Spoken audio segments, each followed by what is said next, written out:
Hello and welcome. Please listen to this recording in a place where you can safely go to sleep. In tonight's reading, I'll be reading one of the most famous Christmas stories of all time, A Christmas Carol by Charles Dickens. I really hope you enjoy it. And let's begin. A Christmas Carol by Charles Dickens. Stave 1. Marley's Ghost. Marley was dead to begin with. There was no doubt whatever about that. The register of his burial was signed by the clergyman, the clerk, the undertaker, and the chief mourner. Scrooge signed it, and Scrooge's name was good upon change for anything he chose to put his hand to. Old Marley was dead as a doornail. Mind, I don't mean to say that I know, of my own knowledge, what there is particularly dead about a doornail. I might have been inclined myself to regard a coffin nail as the deadliest piece of ironmongery in the trade, but the wisdom of our ancestors is in the simile, and my unhallowed hands shall not disturb it. All the country's done for. You will therefore permit me to repeat emphatically that Marley was dead as a doornail. Scrooge knew he was dead. Of course he did. How could it be otherwise? Scrooge and he were partners, for I don't know how many years. Scrooge was his sole executor, his sole administrator, his sole assign, his sole residual legality, his sole friend and sole mourner. And even Scrooge was not so dreadfully cut up by the sad event, but that he was an excellent man of business on the very day of the funeral, and solemnized it with an undoubted bargain. The mention of Marley's funeral brings me back to the point I started from. There is no doubt that Marley was dead. This must be distinctly understood, or nothing wonderful can come of the story I am going to relate. If we were not perfectly convinced that Hamlet's father died before the play began, there will be nothing more remarkable in the father taking a stroll at night in an easterly wind upon his own ramparts than there would be in any other middle-aged gentleman rashly turning out after dark in a breezy spot, say St. Paul's churchyard for instance, literally to astonish his son's weak mind. Scrooge never painted out old Marley's name. There it stood years afterwards, above the warehouse door, Scrooge and Marley. The firm was known as Scrooge and Marley. Sometimes people new to the business called Scrooge and sometimes Marley, but he answered to both names. It was all the same to him. Oh, but he was a tight-fisted hand at the grindstone. Scrooge, a squeezing, wrenching, grasping, scraping, clutching, covetous old sinner, hard and sharp as flint, from which no steel had ever struck out generous fire, secret and self-contained, and solitary as an oyster. The cold within him froze his old features, nipped his pointed nose, shrivelled his cheek, stiffened his gait, and made his eyes red, his lips thin and blue, and spoke out shrewdly in a grating voice. A frosty rime was on his head, and on his eyebrows, and his wiry chin. He carried his own low temperature always about him. He iced his office in the dog days, and didn't thaw it 1 degree at Christmas. External heat and cold had little influence on Scrooge. No warmth could warm, no wintry weather chill him.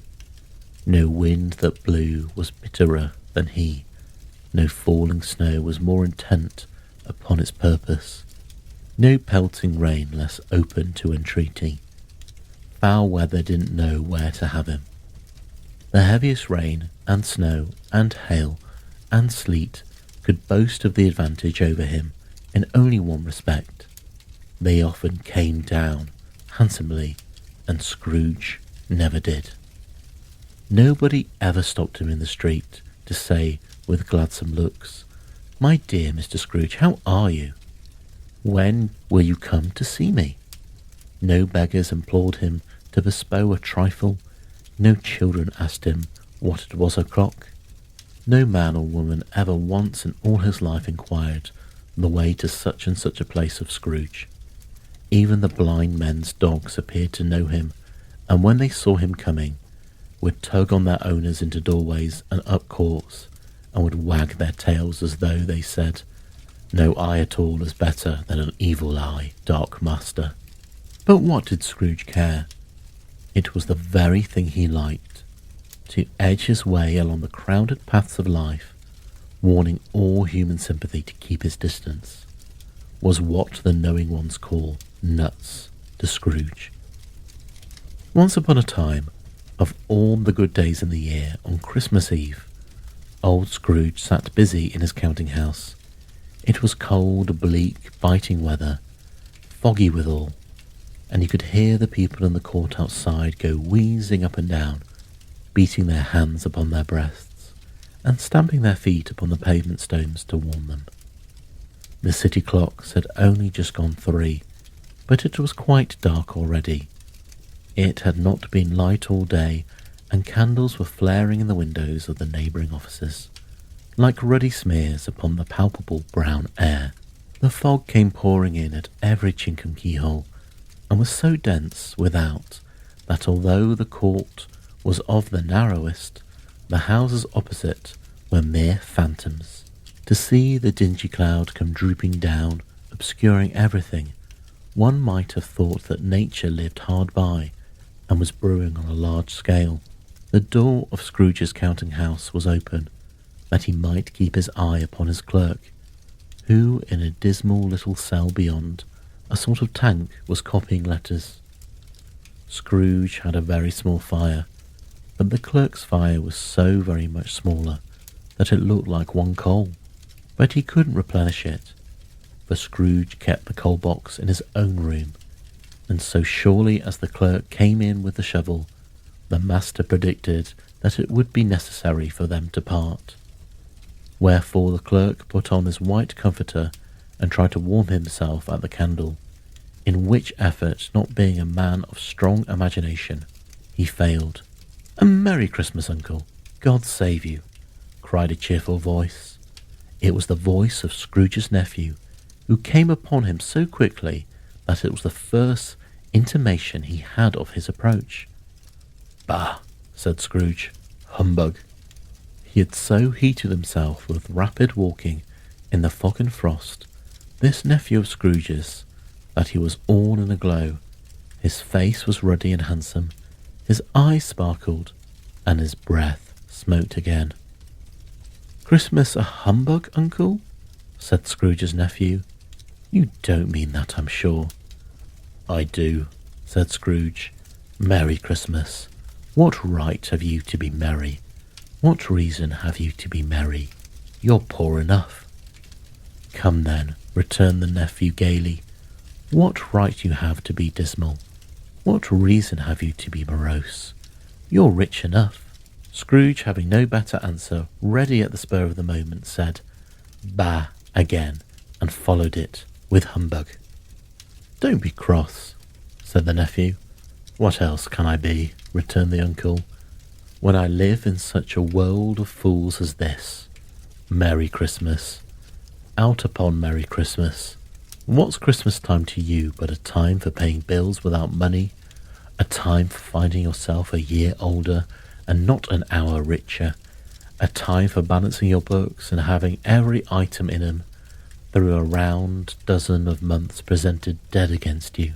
If I could work my will," said Scrooge indignantly, "every idiot who goes about with Merry Christmas on his lips should be boiled with his own pudding and buried with a stake of holly through his heart, he should." "Uncle," pleaded the nephew. "Nephew," returned the uncle sternly, "keep Christmas in your own way, and let me keep it in mine." "Keep it?" repeated Scrooge's nephew. "But you don't keep it." "Let me leave it alone then," said Scrooge. "Much good may it do to you, much good, has it ever done to you? There are many things from which I might have derived good, by which I have not profited, I dare say, returned the nephew. Christmas among the rest, but I am sure I have always thought of Christmas time, when it has come round, apart from the veneration due to its sacred name and origin. If anything belonging to it can be apart from that, as a good time, a kind, forgiving, charitable, pleasant time, the only time I know of, in the long calendar of the year, when men and women seem by one constant to open their shut-up hearts freely and to think of people below them as if they were really fellow passengers to their grave, and not another race of creatures bound on other journeys. And therefore, uncle, though it has never put a scrap of gold or silver in my pocket, I believe that it has done me good, and it will do me good, and I say God bless it. The clerk in the tank involuntarily applauded, becoming immediately sensible to the impropriety. He poked the fire and extinguished the last frail spark forever. Let me hear another sound from you, said Scrooge, and you'll keep your Christmas by losing your situation. You're quite a powerful speaker, sir, he added, turning to his nephew. I wonder you don't go into Parliament. Don't be angry, uncle. Come, dine with us tomorrow. Scrooge said that he would see him. Yes, indeed he did. He went the whole length of the expression, and said that he would see him in that extremity first.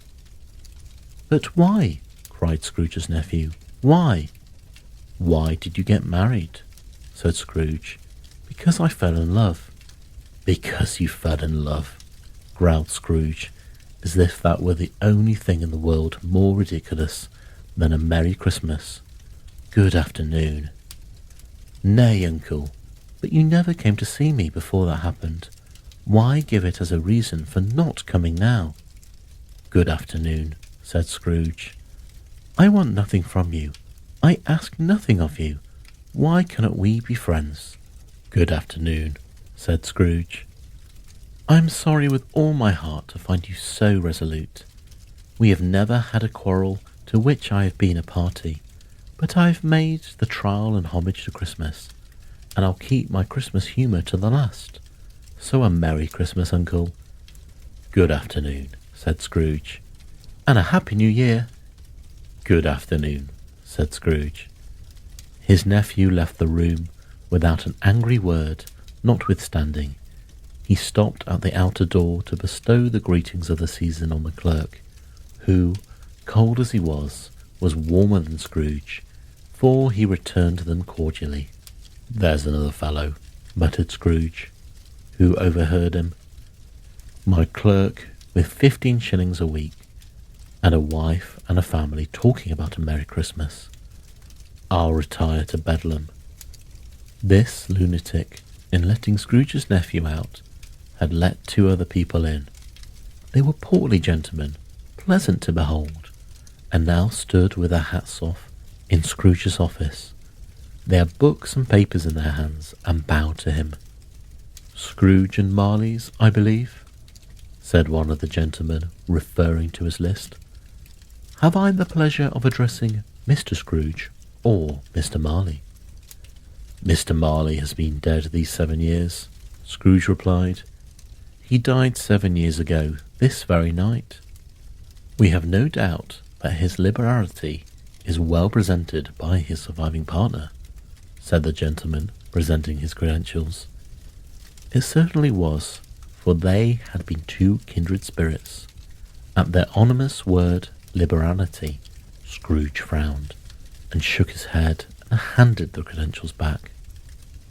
At this festive season of the year, Mr. Scrooge, said the gentleman, taking up a pen, it is more than usual desirable that we should make some slight provision for the poor and destitute, who suffer greatly at the present time. Many thousands are in want of common necessities. Hundreds of thousands are in want of common comforts, sir. Are there no prisons? Asked Scrooge. Plenty of prisons, said the gentleman, laying down the pen again. And are the union workhouses? Demanded Scrooge. Are they still in operation? Yes, they are still, returned the gentleman.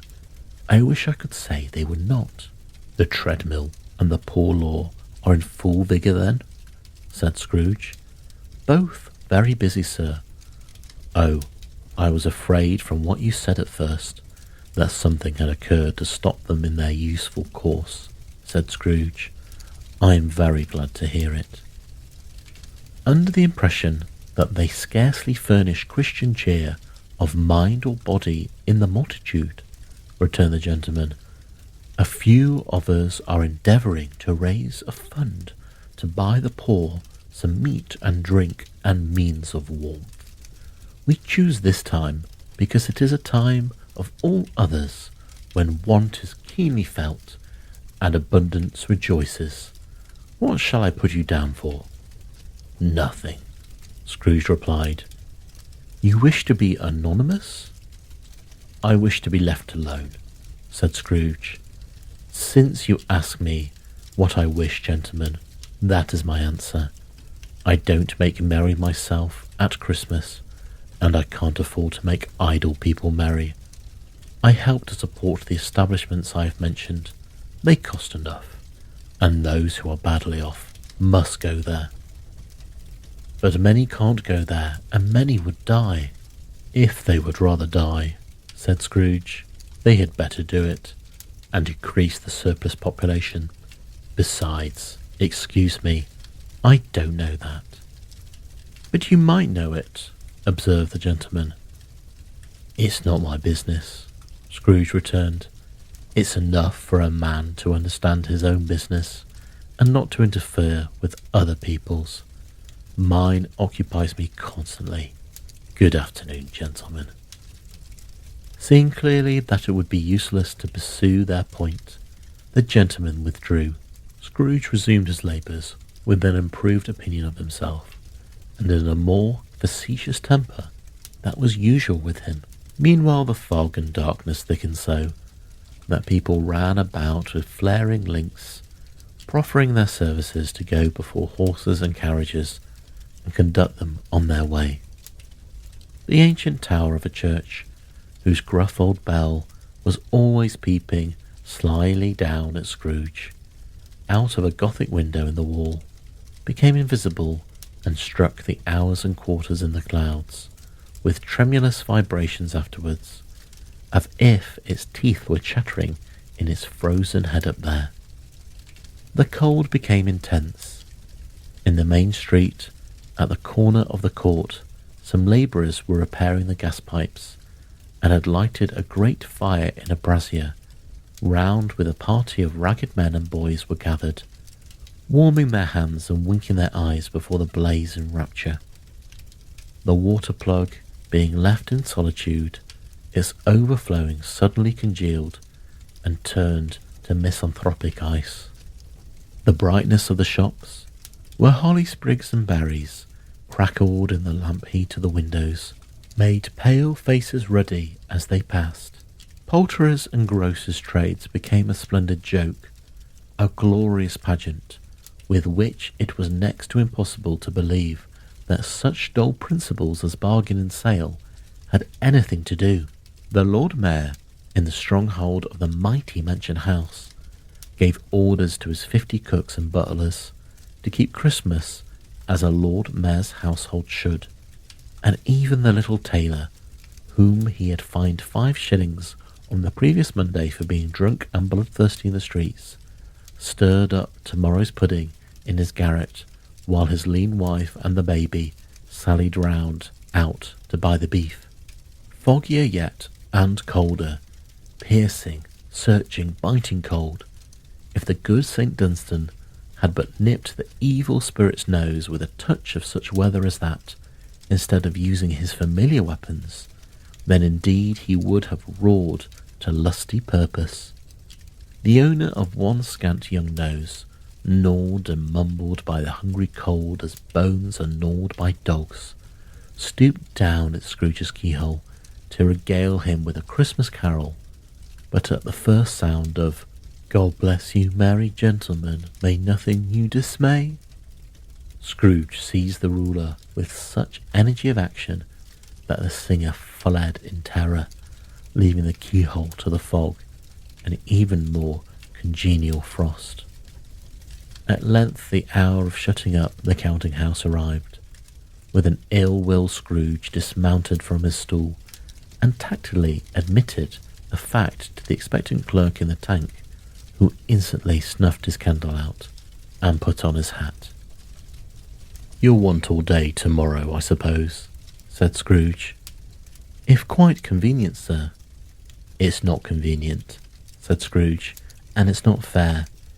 If I was to stop £0.50 for you, you'll think yourself ill-used, I'll be bound." The clerk smiled faintly. "And yet," said Scrooge, "you don't think me ill-used when I pay a day's wages for no work." The clerk observed that it was merely once a year, a poor excuse for picking a man's pocket every 25th of December, said Scrooge, buttoning his greatcoat to the chin. "But I suppose you must have the whole day. Be here all the earlier next morning."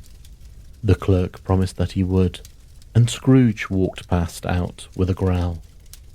The office was closed in a twinkling, and the clerk, with the long ends of his white comforter dangling below his waist, for he boasted no greatcoat, went down a slide on Cornwall at the end of a lane of boys 20 times in honour of its being Christmas Eve, and then ran home to Camden Town as hard as he could to play at blindman's buff.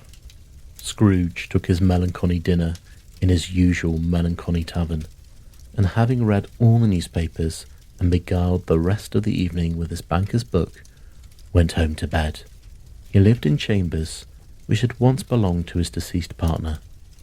They were a gloomy suite of rooms, in a lowering pile of building up a yard, where it had so little business to be, that one could scarcely help fancying it must have run there when it was a young house, playing at hide-and-seek with other houses, and have forgotten the way out again. It was old enough now, and dreary enough, for nobody lived in it but Scrooge, the other rooms being all let out as offices.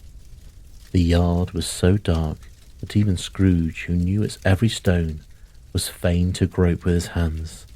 The fog and frost so hung about the black old gateway of the house that it seemed as if the genius of the weather sat in mournful meditation on the threshold. Now it is a fact that there was nothing at all particular about the knock on the door, except that it was very large. It is also a fact that Scrooge had seen it night and morning during his whole residence in that place. Also that Scrooge had as little of what is called fancy about him as any man in the city of London, even including, which is a bold word, the corporation, aldermen, and livery. Let it also be borne in mind that Scrooge had not bestowed one thought on Marley since his last mention of his 7 years dead partner that afternoon. And then let any man explain to me, if he can, how it happened that Scrooge, having his key in the lock of the door, saw in the knocker, without its undergoing any intermediate process of change, not a knocker, but Marley's face. Marley's face. It was not in impenetrable shadow, as the other objects in the yards were, but had a dismal light about it, like a bad lobster in a dark cellar. It was not angry or ferocious, but looked at Scrooge as Marley used to look, with ghostly spectacles turned up on its ghostly forehead. The hair was curiously stirred, as if by breath of hot air, and though the eyes were wide open, they were perfectly motionless. That and its livid colour made it horrible, but its horror seemed to be in spite of the face, and beyond its control, rather than a part of its own expression. As Scrooge looked fixedly at this phenomenon, it was a knocker again. To say that he was not startled, or that his blood was not conscious of a terrible sensation to which he had been a stranger from infancy, would be untrue. But he put his hand upon the key he had relinquished, turned it sturdily, walked in, and lightened his candle. He did pause with a moment's irresolution before he shut the door, and he did look cautiously behind it first, as if he half expected to be terrified with the sight of Marley's pigtail sticking out into the hall. But there was nothing on the back of the door, except the screws and the nuts that held the knocker on, so he said "pooh pooh," and he closed it with a bang. The sound resounded through the house like thunder. Every room above and every cask in the wine merchant's cellars below appeared to have a separate peal of echoes of its own. Scrooge was not a man to be frightened by echoes. He fastened the door and walked across the hall, and up the stairs slowly too, trimming his candle as he went. You may talk vaguely about driving a coach and six up a good flight of stairs, or through a bad young Act of Parliament, but I mean to say that you might have got a hearse up that staircase and taken it broadwise, with the splinter bar towards the wall and the door towards the balustrades, and done it easily. There was plenty of width for that, and room to spare, which is perhaps the reason why Scrooge thought he saw a locomotive hearse going on before him in the gloom. Half a dozen gas lamps out on the street wouldn't have lighted the entry too well, so you may suppose that it was pretty dark with Scrooge's dip. Up Scrooge went, not caring a button for that. Darkness is cheap, and Scrooge liked it, but before he shut his heavy door, he walked through his rooms to see that all was right. He had just enough recollection of the face to desire to do that. Sitting room, bedroom, lumber room, all as they should be. Nobody under the table, no one under the sofa, a small fire in the grate, spoon and basin ready, and the little saucepan of gruel. Scrooge had a cold in his head. Up on the hob. Nobody under the bed, nobody in the closet, no one in his dressing gown, which was hanging up in a suspicious attitude against the wall. Lumber room as usual, old fire guard, old shoes, 2 fish baskets, washing stand on 3 legs, and a poker. Quite satisfied, he closed his door and locked himself in, double locked himself in, which was not his custom. Thus secured against his surprise, he took off his cravat, put on his dressing gown and slippers and his nightcap, and sat down before the fire to take his gruel. It was a very low fire indeed, nothing on such a bitter night. He was obliged to sit close to it and brood over it, before he could extract the least sensation of warmth from a handful of fuel. The fireplace was an old one, built by some Dutch merchant long ago, and paved all around with quaint Dutch tiles designed to illustrate the scriptures.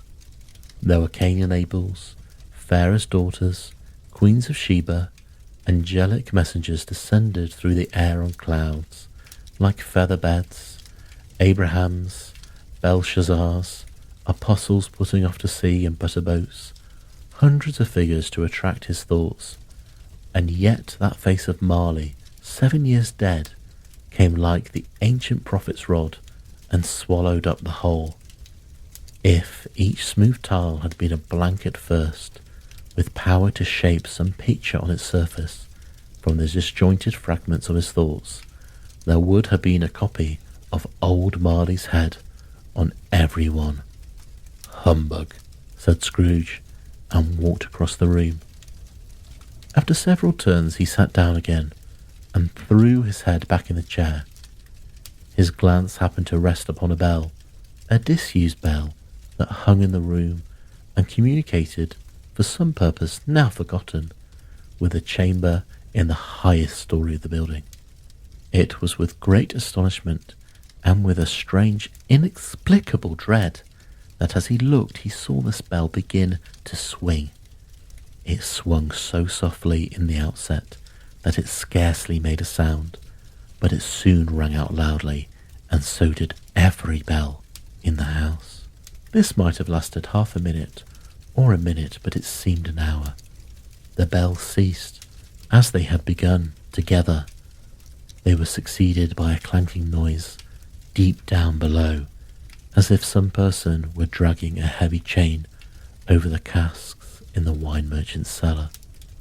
Scrooge then remembered to have heard that ghosts in haunted houses were described as dragging chains.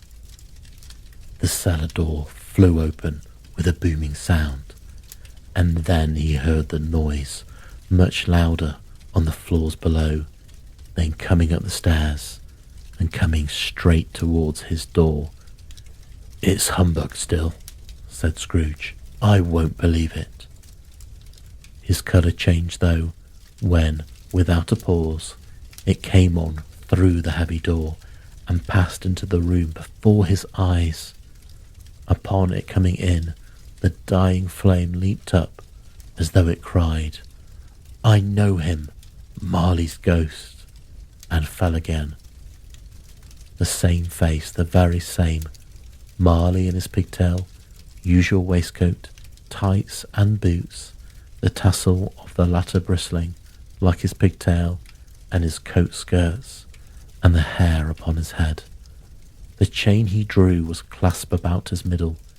It was long and wound around him like a tail, and it was made, for Scrooge observed it closely, of cash boxes, keys, padlocks, ledgers, deeds, and heavy purses wrought in steel.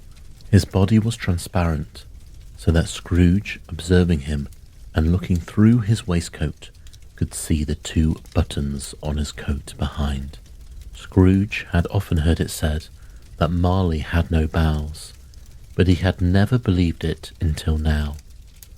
No, nor did he believe it even now, though he looked the phantom through and through and saw it standing before him, though he felt the chilling influence of its death-cold eyes and marked the very texture of the folded kerchief bound about its head and chin, which wrapper he had not observed before.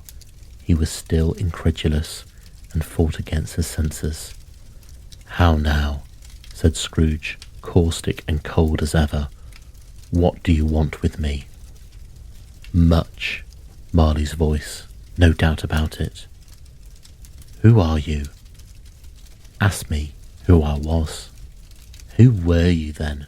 said Scrooge, raising his voice. "You're particular for a shade." He was going to say "to a shade," but substituted this as more appropriate. "In life I was your partner, Jacob Marley." Can you sit down?" asked Scrooge, looking doubtfully at him. "I can." "Do it then." Scrooge asked the question because he didn't know whether a ghost so transparent might find himself in a condition to take a chair, and felt that in the event of its being impossible, it might involve the necessity of an embarrassing explanation. But the ghost sat down on the opposite side of the fireplace, as if he were quite used to it. "You don't believe me," observed the ghost. "I don't," said Scrooge. "What evidence would you have of my reality beyond that of your senses?" "I don't know," said Scrooge. "Why do you doubt your senses?" said Marley. "Because," said Scrooge, "a little thing affects them. A slight disorder of the stomach makes them cheats. You may be an undigested bit of beef, a blot of mustard, a crumb of cheese, a fragment of an underdone potato. There's more of gravy than of grave about you, whatever you are." Scrooge was not much in the habit of cracking jokes, nor did he feel in his heart by any means waggish then. The truth is that he tried to be smart, as a means of distracting his own attention and keeping down his terror, for the spectre's voice disturbed the very marrow in his bones. To sit staring at those fixed glazed eyes in silence for a moment would play. Scrooge felt the very juice with him. There was something very awful too in the spectre's being provided with an infernal atmosphere of its own. Scrooge could not feel it himself, but this was very clearly the case, for though the ghost sat perfectly motionless, its hair and skirts and tassels were still agitated as by the hot vapour from an oven. "You see this toothpick?" said Scrooge, returning quickly to the charge, for the reason just assigned and wishing, though it was not only for a second, to divert the vision's stony gaze from himself. "I do," replied the ghost. "You are not looking at it," said Scrooge. "But I see it," said the ghost, notwithstanding. "Well," returned Scrooge, "I have but to swallow this, and be for the rest of my days persecuted by a legion of goblins, all of my own creation. Humbug, I tell you, humbug. And why would they come to me?" "It is required of every man," the ghost returned, "that the spirit within him should walk abroad among his fellow men, and travel far and wide, and if the spirit goes not forth in life, it is condemned to do so after death. It is doomed to wander through the world. Oh, woe is me, and witness what it cannot share, but might have shared on earth, and turn to happiness." Again the spectre raised a cry, and shook its chain, and wrung its shadowy hands. "You are fettered," said Scrooge, trembling. "Tell me why." "I wear the chain I forged in life," replied the ghost. "I made it link by link, and yard by yard. I girded it on of my own free will, and of my own free will I wore it. It is a pattern strange to you?" Scrooge trembled more and more. "Or would you know," pursued the ghost, "the weight and length of the strong coil you bear yourself? It was full as heavy as long as this, 7 Christmas Eves ago. You have laboured on it since. It is a ponderous chain." Scrooge glanced about him on the floor, in the expectation of finding himself surrounded by 50 or 60 fathoms of iron cable, but he could see nothing. "Jacob," he said imploringly, "old Jacob Marley, tell me more. Speak comfort to me, Jacob." "I have none to give," the ghost replied. "It comes from other regions, Ebenezer Scrooge. It is conveyed by other ministers to other kinds of men. Nor can I tell you what I would. A very little more is all permitted to me. I cannot rest, I cannot stay, I cannot linger anywhere. My spirit never walked beyond our counting house, mark me. In life my spirit never roved beyond the narrow limits of our money-changing hole, and weary's journeys lie before me." It was a habit with Scrooge, whenever he became thoughtful, to put his hands in his breeches pockets, pondering on what the ghost had said. He did so now, but without lifting his eyes or getting off his knees.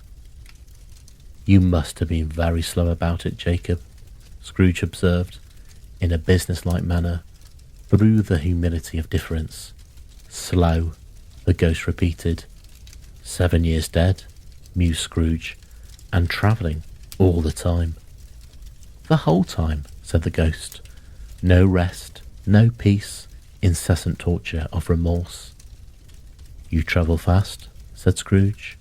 "On the wings of the wind," replied the ghost.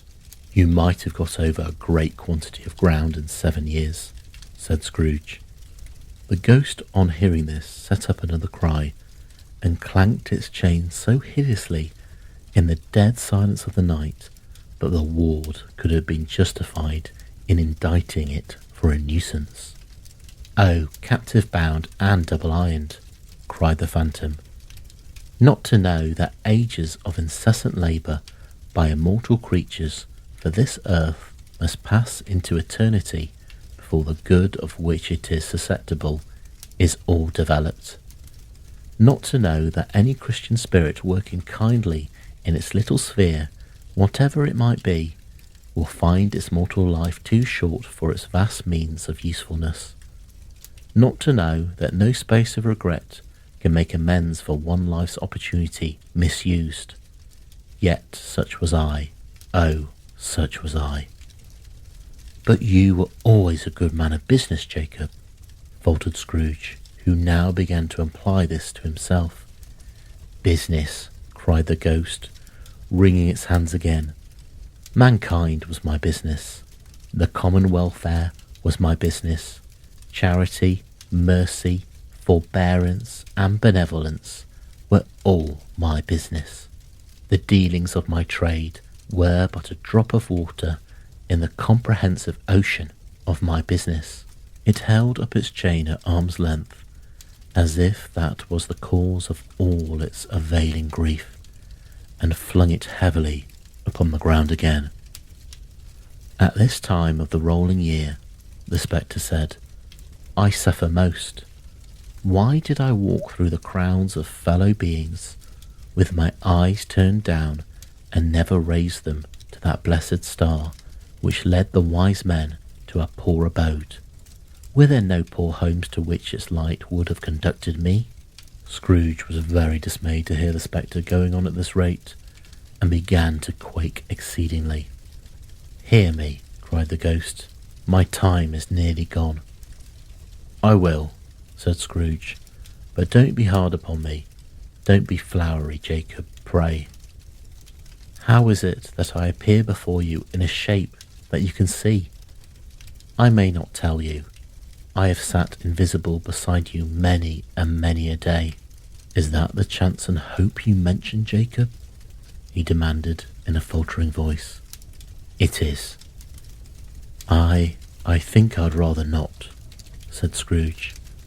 Without their visits, said the ghost, you cannot hope to shun the path I tread. Expect the first tomorrow, and when the bell tolls, 1. Couldn't I take them all at once and have it over, Jacob? Hinted Scrooge. Expect the second on the next night at the same hour, the third upon the next night, when the last stroke of 12 has ceased to vibrate. Look to see me no more, and look that, for your own sake, you remember what has passed between us.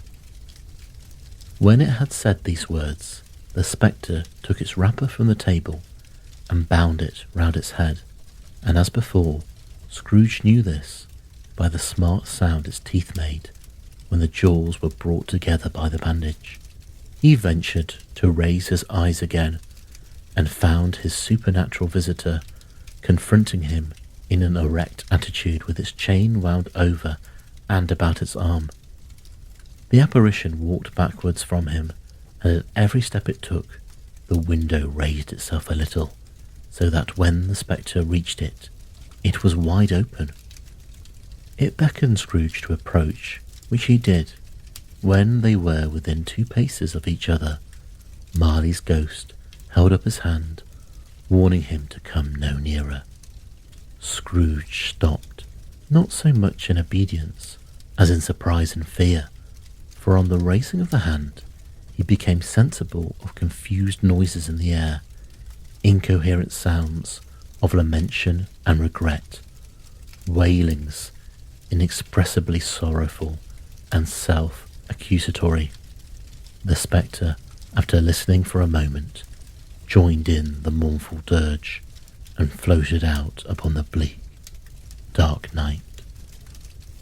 Scrooge followed to the window, desperate in his curiosity. He looked out. The air filled with phantoms, wandering hither and thither in restless haste, and moaning as they went. Every one of them wore chains, like Marley's ghosts. Some few, they might be guilty, governments, were linked together. None were free. Many had been personally known to Scrooge in their lives. He was quite familiar with one old ghost, in a white waistcoat, with a monstrous iron safe attached to its ankle, who cried piteously at being unable to assist a wretched woman with an infant, whom it saw below upon a doorstep. The misery with them all was, clearly, that they sought to interfere for good in human matters, and had lost the power forever. Whether these creatures faded into mist, or mist enshrouded them, he could not tell, but they and their spirit voices faded together, and the night became as it had been when he walked home. Scrooge closed the window and examined the door by which the ghost had entered. It was double locked, as he had locked it with his own hands, and the bolts were undisturbed. He tried to say humbug, but stopped at the first syllable, and being from the emotion he had undergone, or the fatigues of the day, or his glimpse of the invisible world, or the dull conversation of the ghost, or the lateness of the hour, much in need of repose, went straight to bed, without undressing, and fell asleep upon the instant. Stave 2. The first of 3 spirits. When Scrooge awoke, it was so dark that looking out of the bed, he could scarcely distinguish the transparent window from the opaque walls of his chamber. He was endeavouring to pierce the darkness with his ferret eyes, when the chimes of a neighbouring church struck the 4 quarters. So he listened for the hour.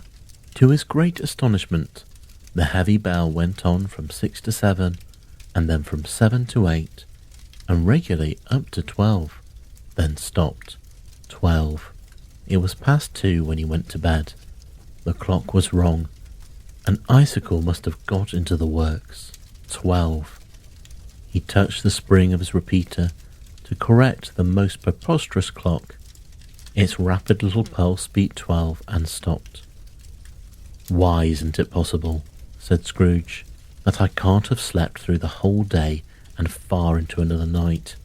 It isn't possible that anything has happened to the sun, and this is 12 at noon." The idea being an alarming one, he scrambled out of the bed and groped his way to the window. He was obliged to rub the frost off with the sleeve of his dressing gown before he could see anything, and could see very little then. All he could make out was that it was still very foggy and extremely cold, and that there was no noise of people running to and fro and making a great stir, as there unquestionably would have been if night had beaten off bright day and taken possession of the world. This was a great relief, because 3 days after sight of this first exchange, pay to Mr. Ebenezer Scrooge of his order, and so forth, would have been a mere United States security if there were no days to count by. Scrooge went to bed again, and thought and thought and thought it was over and over and over, and could make nothing of it. The more he thought, the more perplexed he was, and the more he endeavoured not to think, the more he thought. Marley's ghost bothered him exceedingly. Every time he resolved within himself, after mature inquiry, that it was all a dream, his mind flew back again, like a strong spring released, to its first position, and presented the same problem to be worked all through. Was it a dream or not? Scrooge lay in the state until the chime had gone 3/4 more, when he remembered, on a sudden, that the ghost had warned him of a visitation when the bell tolled 1. He resolved to lie awake until the hour was past, and considering that he could do no more to sleep than to go to heaven, this was perhaps the wisest resolution in his power. The quarter was so long that he was more than once convinced he must have sunk into a doze unconsciously and missed the clock. At length it broke upon his listening ear. Ding dong. 1/4 past, said Scrooge, counting. Ding dong. 1/2 past, said Scrooge. Ding dong. 1/4 to it, said Scrooge. Ding dong. The hour itself, said Scrooge triumphantly, "and nothing else." He spoke before the hour bell sounded, which it did with a deep, dull, hollow, melancholy one. Light flashed up into the room upon the instant. The curtains of his bed were drawn aside, and Scrooge, starting up into a half-recumbent attitude, found himself face to face with the unearthly visitor who drew them, as close to it as I am to you now, and I am standing in the spirit at your elbow. It was a strange figure, like a child, yet not so like a child as like an old man, viewed through some supernatural medium, which gave him the appearance of having receded from the view, and being diminished to a child's proportions. Its hair, which hung about its neck and down its back, was white as if with age, and yet the face had not a wrinkle in it, and the tenderest bloom was on the skin. The arms were very long and muscular, the hands the same, as if its hold were of uncommon strength. Its legs and feet were most delicately formed, like those upper members bare. It wore a tunic of the purest white, and round its waist was bound a lustrous belt, the sheen of which was beautiful. It held a branch of fresh green holly in its hand, and, in singular contradiction of that wintry emblem, its dress trimmed with summer flowers. But the strangest thing about it was that from the crown of its head there sprung a bright clear jet of light, by which all this was visible, and which was doubtless the occasion of its using, in its duller moments, a great extinguisher for a cap, which it now held under its arm. Even this, though, when Scrooge looked at it with increasing steadiness, was not its strangest quality, for as its belt sparkled and glittered now in one part, and now in another, and what was light one instant, at another time was dark, so the figure itself fluctuated in its distinctiveness, being now a thing with one arm, now with one leg, now with 20 legs, now with a pair of legs without a head, now a head without a body, of which dissolving parts no outline would be visible in the dense gloom wherein they melted away. And in the very wonder of this, it would be itself again distinct and clear as ever. "Are you the spirit, sir, whose coming was foretold to me?" asked Scrooge. "I am." The voice was soft and gentle, singularly low, as if instead of being so close beside him, it were at a distance. "Who and what are you?" Scrooge demanded. "I am the ghost of Christmas past." "Long past?" inquired Scrooge, observant of its dwarfish stature. "No, your past." Perhaps Scrooge could not have told anybody why, if anybody could have asked him, but he had a special desire to see the spirit in his cap, and begged him to be covered. "What?" exclaimed the ghost. "Would you so soon put out with worldly hands the light I give? It is not enough that you are one of those whose passions made this cap, and forced me through whole trains of years to wear it low upon my brow." Scrooge reverently disclaimed all intention to offend, or any knowledge of having wilfully bonneted the spirit at any period of his life. He then made bold to inquire what business brought him here. "Your welfare," said the ghost. Scrooge expressed himself much obliged, but could not help thinking that a night of unbroken rest would have been more conducive to that end. The spirit must have heard him thinking, for it said immediately, "Your reclamation, then. Take heed." It put out its strong hand as it spoke, and clasped him gently by the arm. "Rise up and walk with me." It would have been in vain for Scrooge to plead that the weather and the hour was not adapted to pedestrian purposes, that the bed was warm and the thermometer a long way below freezing, that he was clad but lightly in his slippers, dressing gown and nightcap, and that he had a cold upon him at that time. The grasp, though gentle as a woman's hand, was not to be resisted. He rose, but finding that the spirit made towards the window, clasped his robe in supplication. "I am a mortal," Scrooge remonstrated, "and liable to fall." "Bear but a touch of my hand there," said the spirit, laying it upon his heart, "and you shall be upheld in more than this." As the words were spoken, they passed through the wall and stood upon an open country road, with fields on either hand. The city entirely vanished. Not a vestige of it was to be seen. The darkness and the mist had vanished with it, for it was a clear, cold winter day, with snow upon the ground. "Good heaven," said Scrooge, clasping his hands together as he looked about him. "I was bred in this place.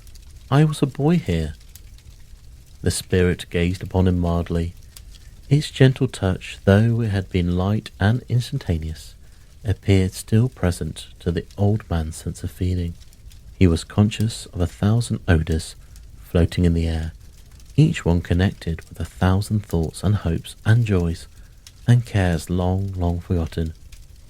"Your lip is trembling," said the ghost, "and what is that upon your cheek?" Scrooge muttered, with an unusual catching in his voice, that it was a pimple, and begged the ghost to lead him where he would. "You recollect the way?" inquired the spirit. "Remember it," cried Scrooge with fervour. "I could walk it blindfold." "Strange to have forgotten it for so many years," observed the ghost. "Let us go on." They walked along the road, Scrooge recognising every gate and post and tree, until a little market town appeared in the distance, with its bridge, its church, and winding river. Some shaggy ponies now were seen trotting towards them, with boys upon their backs, who called to other boys in country gigs and carts, driven by farmers. All these boys were in great spirits, and shouted to each other, until the broad fields were so full of merry music, that the crisp air laughed to hear it. "These are but shadows of things that have been," said the ghost. "They have no consciousness of us." The travellers came on, and as they came, Scrooge knew and named every one. Why he so rejoiced beyond all bounds to see them. Why did his cold eye glisten, and his heart leap up as they went past? Why was he filled with gladness when he heard them give each other Merry Christmas, as they parted at crossroads and byways for their several homes? What was Merry Christmas to Scrooge? Out upon Merry Christmas. What good had it ever done to him? "The school is not quite deserted," said the ghost. "A solitary child, neglected by his friends, is left there still." Scrooge said he knew it, and sobbed. They left the high road by a well-remembered lane, and soon approached a mansion of dull red brick, with a little weathercock surmounted cupola on the roof, and a bell hanging in it. It was a large house, but one of the broken fortunes, for the spacious offices were little used, their walls were damp and mossy, their windows broken, and their gates decayed. Fowls clucked and strutted in the stables, and the coach-houses and sheds were run over with grass. Nor was it more attentive of its ancient state within, for entering the dreary hall and glancing through the open doors of many rooms, they found them poorly furnished, cold and vast. There was an earthly savour in the air, a chilly bareness in the place, which associated itself somehow with too much getting up by candlelight, and not too much to eat. They went, the ghost and Scrooge, across the hall to a door at the back of the house. It opened before them and disclosed a long, bare, melancholy room made barer still by lines of plain deal forms and desks. At one of these a lonely boy was reading near a feeble fire, and Scrooge sat down upon a form and wept to see his poor forgotten self as he used to be. Not a latent echo in the house, not a squeak and scuffle from the mouse behind the panelling, not a drip from the half-thawed water-spout in the dull yard behind, not a sigh among the leafless boughs of one despondent poplar, not the idle swinging of an empty storehouse door, no, not a clicking in the fire, but fell upon the heart of Scrooge with a softening influence and gave a freer passage to his tears. The spirit touched him on the arm and pointed to his younger self, intent upon his reading.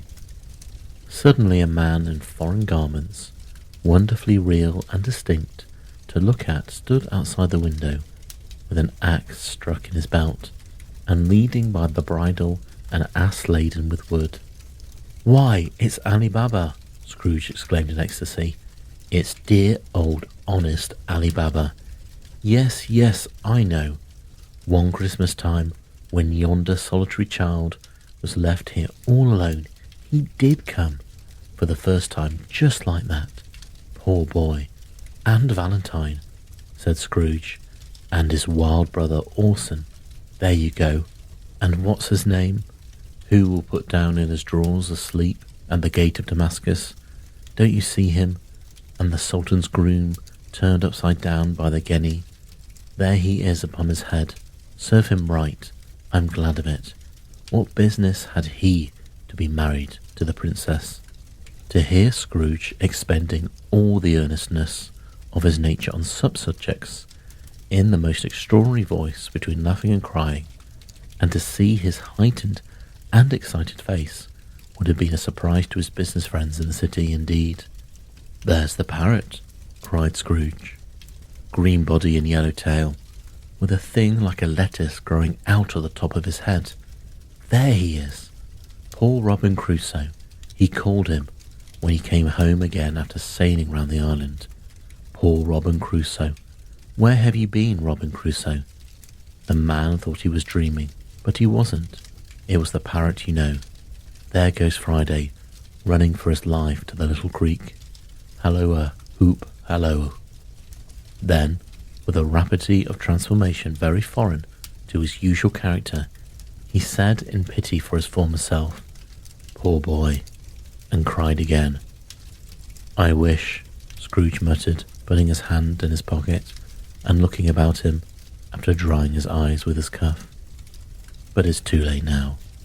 "What is the matter?" asked the spirit. "Nothing," said Scrooge. "Nothing. There was a boy singing a Christmas carol at my door last night.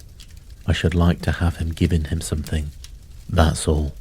The ghost smiled thoughtfully and waved its hand, saying as it did so, "Let us see another Christmas." Scrooge's former self grew larger at the words, and the room became a little darker and more dirty. The panels shrunk, the windows cracked, fragments of plaster fell out of the ceiling, and the naked laths were shown instead. But how all this was brought about, Scrooge knew no more than you do. He only knew that it was quite correct, that everything had happened so, that there he was alone when all the other boys had gone home for the jolly holidays. He was not reading now, but walking up and down despairingly. Scrooge looked at the ghost with a mournful shaking of his head, glanced anxiously towards the door. It opened, and a little girl, much younger than the boy, came darting in, and putting her arms around his neck, and often kissing him, addressed him as her dear, dear brother. "I have come to bring you home, dear brother," said the child, clapping her tiny hands and bending down to laugh. "To bring you home, home, home." "Home, little Fan?" returned the boy. "Yes," said the child, bringing of glee. "Home for good and all. Home for ever and ever. Father is so much kinder than he used to be, that home's like heaven. He spoke so gently to me one dear night, when I was going to bed, that I was not afraid to ask him once more if you might come home, and he said yes, you should, and he sent me in a coach to bring you, and you're to be a man," said the child, opening her eyes, "and are never to come back here. But first, we're to be together all the Christmas long, and have the merriest time in all the world." "You're quite a little woman, little Fan," exclaimed the boy. She clapped her hands and laughed, and tried to touch his head, but being too little, laughed again, and stood on tiptoe to embrace him. Then she began to drag him in her childish eagerness towards the door, and he, nothing loth to go, accompanied her. A terrible voice in the hall cried, "Bring down Master Scrooge's box there." And in the hall appeared the schoolmaster himself, who glared at Master Scrooge with a ferocious condescension, and threw him into a dreadful state of mind by shaking hands with him. He then conveyed him and his sister into the veriest old well of shivering best parlour that ever was seen, where the maps upon the wall and the celestial and terrestrial globes in the windows were waxy with cold. Here he produced a decanter of curiously light wine and a block of curiously heavy cake, and administered instalments of those dainties to the young people, at the same time sending out a meagre servant to offer a glass of something to the postboy, who answered that he thanked the gentleman, but if it was the same tap as he had tasted before, he had rather not. Master Scrooge's trunk being by this time tied on to the top of the chaise, the children bade the schoolmaster good-bye right willingly, and getting into it, drove gaily down the garden sweep, the quick wheels dashing the hoar frost and snow from the dark leaves of the evergreens like spray.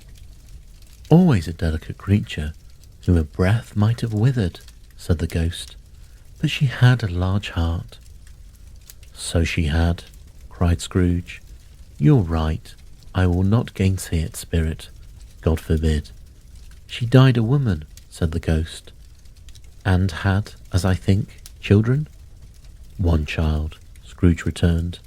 "True," said the ghost. "Your nephew." Scrooge seemed uneasy in his mind, and answered briefly yes. Although they had but the moment left the school behind them, they were now in the busy thoroughfares of a city, where shadowy passengers passed and repassed, where shadowy carts and coaches battled for the way, and all the strife and tumult of a real city were.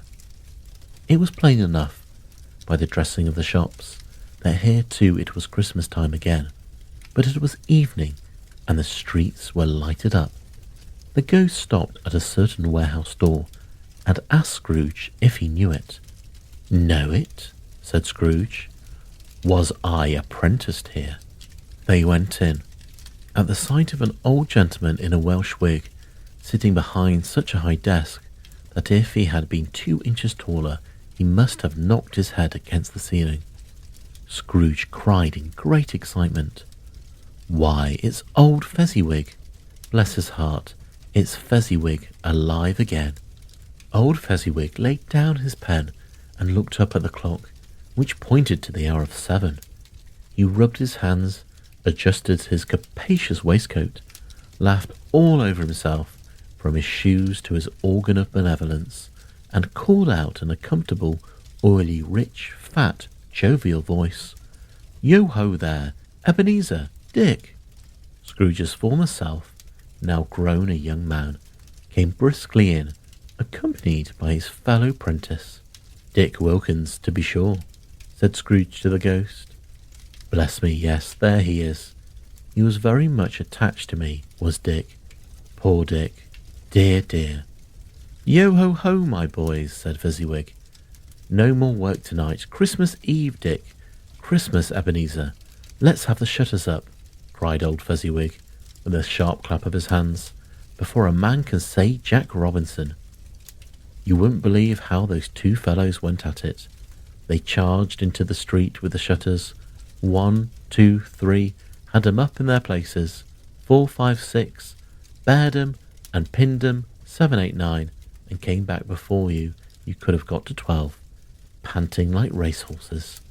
"Hilly-ho!" cried Fezziwig, skipping down from the high desk with wonderful agility. "Clear away, my lads, and let's have a lot of room here. Hilly-ho, Dick, Chirrub, Ebenezer." Clear away. There was nothing that wouldn't have cleared away, or couldn't have cleared away with old Fezziwig looking on. It was done in a minute. Every movable was packed off, as if it were dismissed from public life for evermore.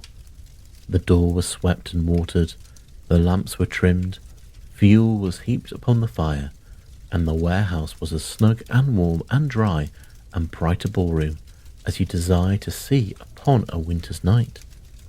In came a fiddler with a music book, and went up to the lofty desk and made an orchestra of it, and tuned like 50 stomachaches. In came Mrs. Fezziwig, one vast substantial smile. In came the 3 Miss Fezziwigs, beaming and lovable. In came the 6 young followers whose hearts they broke. In came all the young men and women employed in the business. In came the housemaid with her cousin the baker. In came the cook with her brother's particular friend the milkman. In came the boy from over the way, who was suspected of not having board enough from his master, trying to hide himself behind the girl from next door but one, who was proved to have had her ears pulled by her mistress. In they all came one after another, some shyly, some boldly, some gracefully, some awkwardly, some pushing, some pudding. In they all came, anyhow and everyhow. Away they all went, 20 couple at once, hands half round and back again the other way, down the middle, up again, round and round, in various stages of affectionate grouping. Old top couple always turning up in the wrong place, new top couple starting off again as soon as they got there, all top couples at last, and not a bottom one to help them. When this result was brought about, old Fezziwig, clapping his hands to stop the dance, cried out, "Well done!" And the fiddler plunged his hot face into a pot of porter, especially provided for that purpose.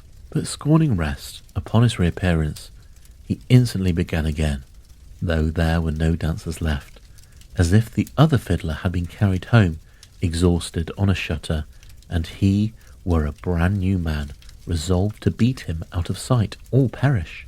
There were more dancers, and there were forfeits, and more dancers, and there was cake, and there was negus, and there was a great piece of cold roast, and there was a great piece of cold boiled, and there were mince pies, and plenty of beer.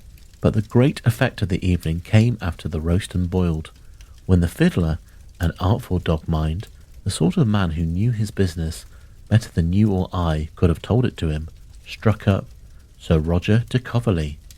Then old Fezziwig stood out to dance with Mrs. Fezziwig, top couple too, with a good stiff piece of work cut out for them, 3 or 4 and 20 pair of partners, people who were not to be trifled with, and people who would dance and had no notion of walking.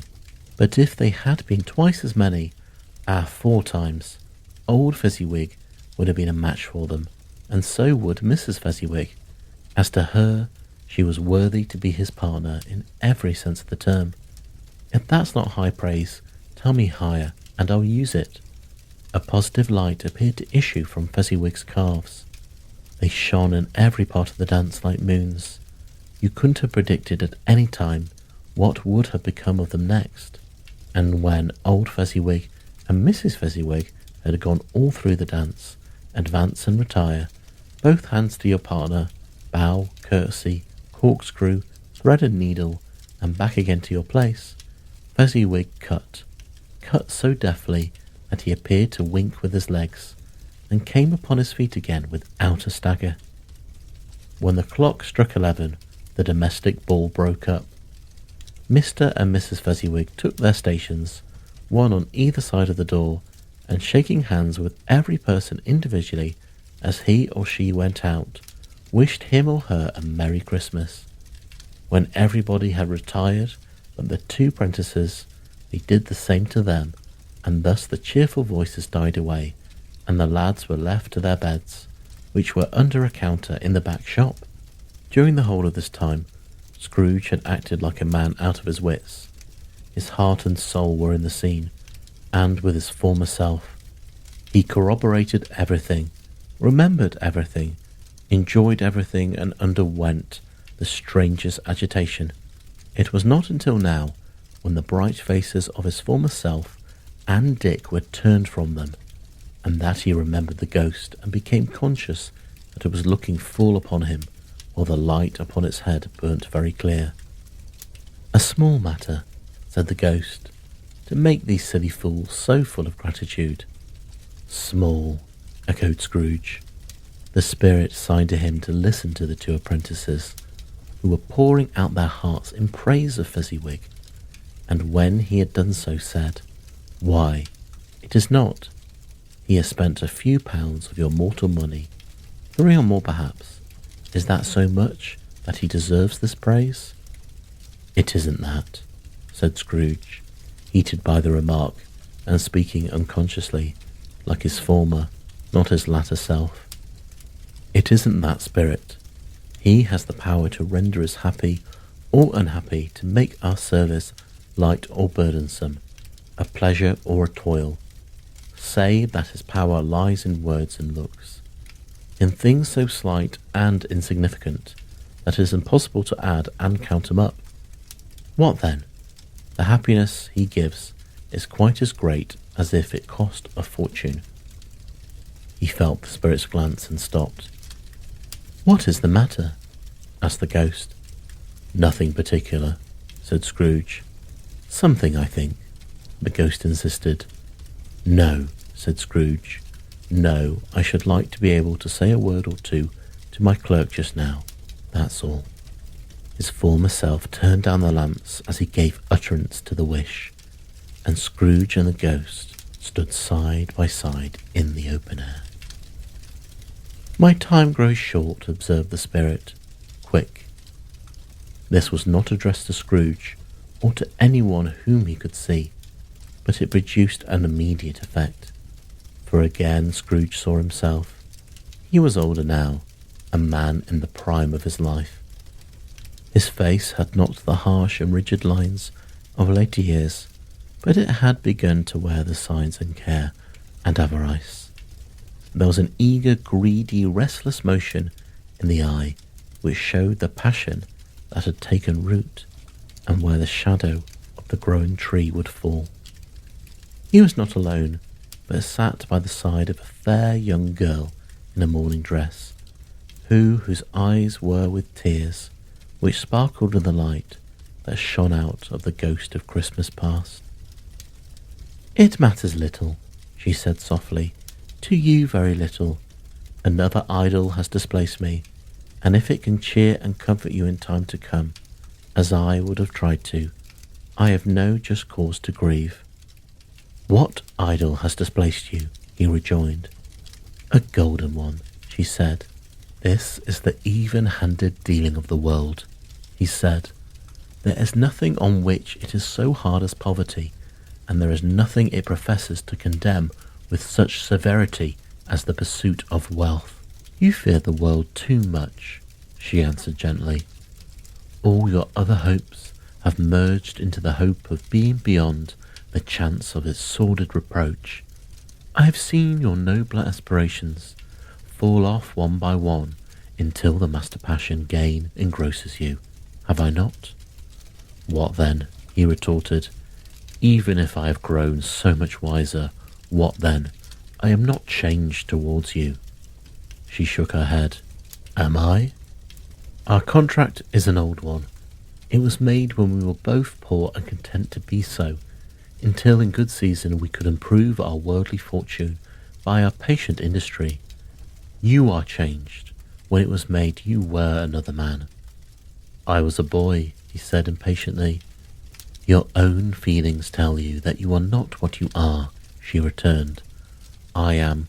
That which promised happiness when we were one in heart is fraught with misery now that we are two. How often and how keenly have I thought of this? I will not say. It is enough that I have thought of it and can release you. Have I ever sought release?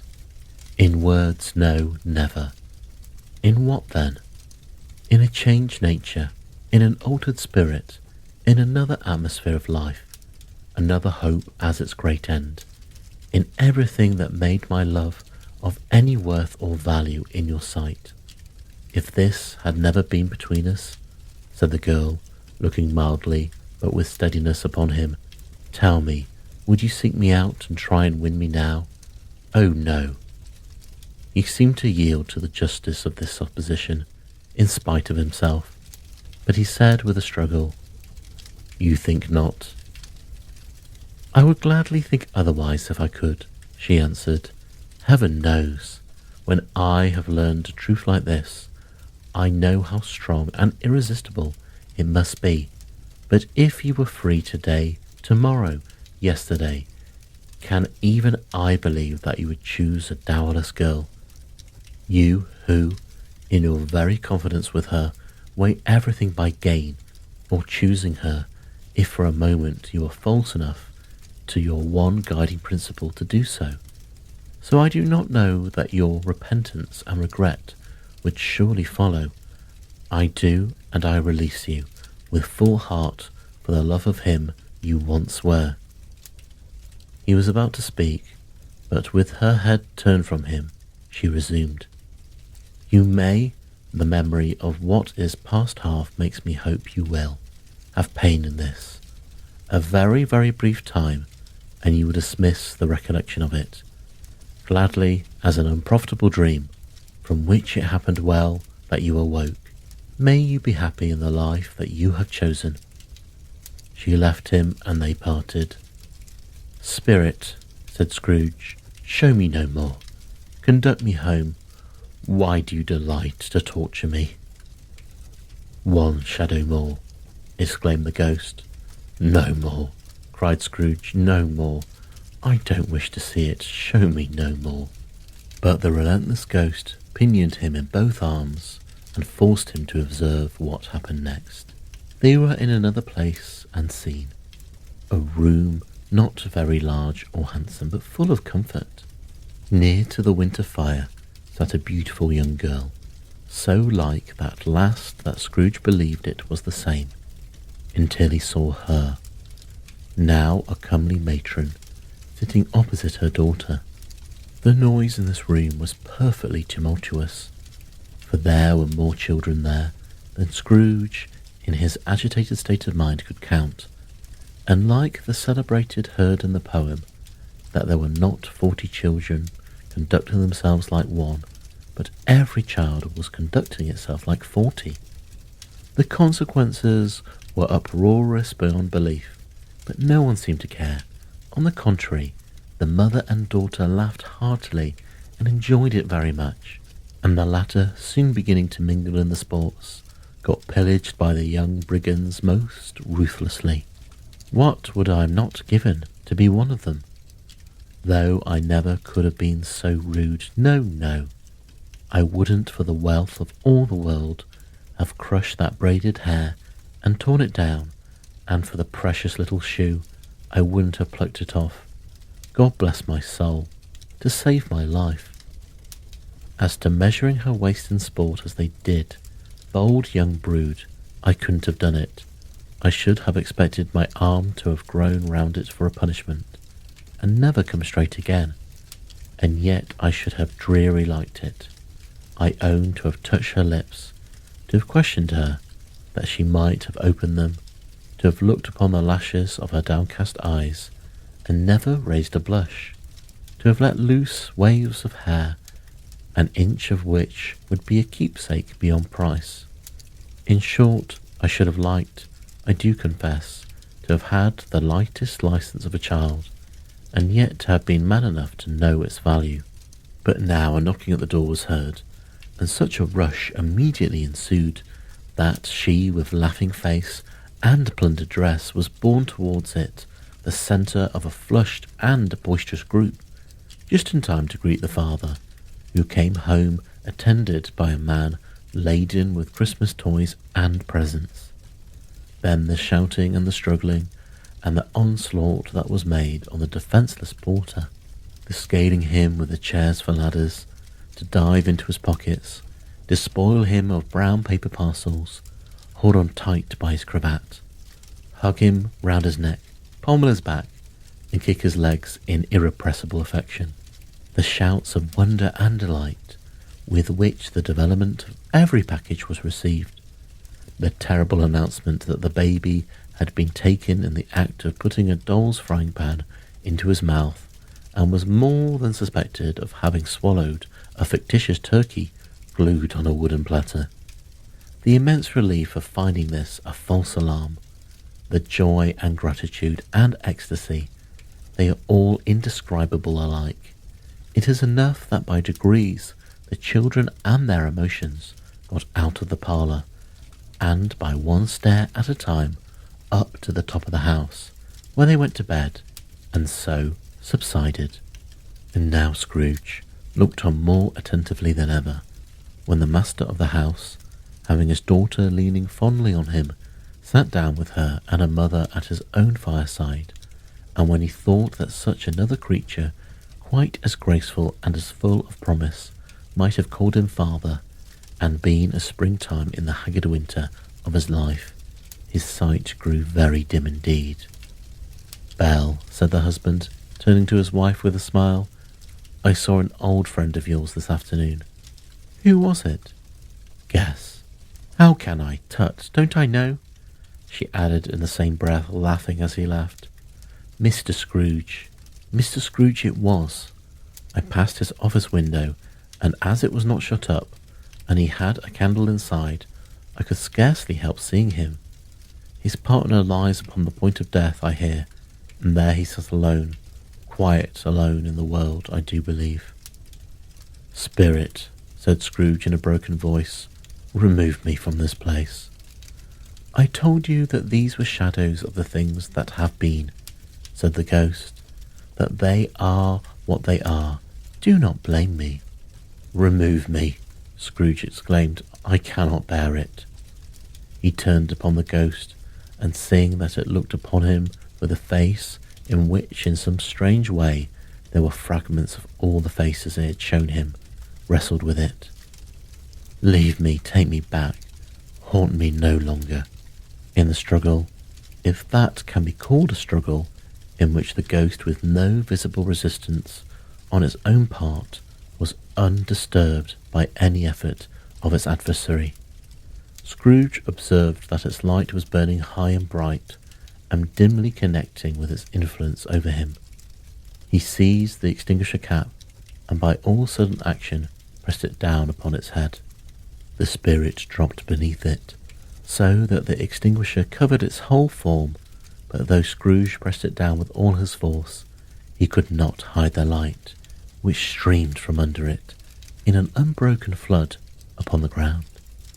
He was conscious of being exhausted, and overcome by an irresistible drowsiness, and further of being in his own bedroom. He gave the cap a parting squeeze, in which his hand relaxed, and he had barely time to reel to bed before he sank into a heavy sleep. Stave 3. The second of 3 spirits.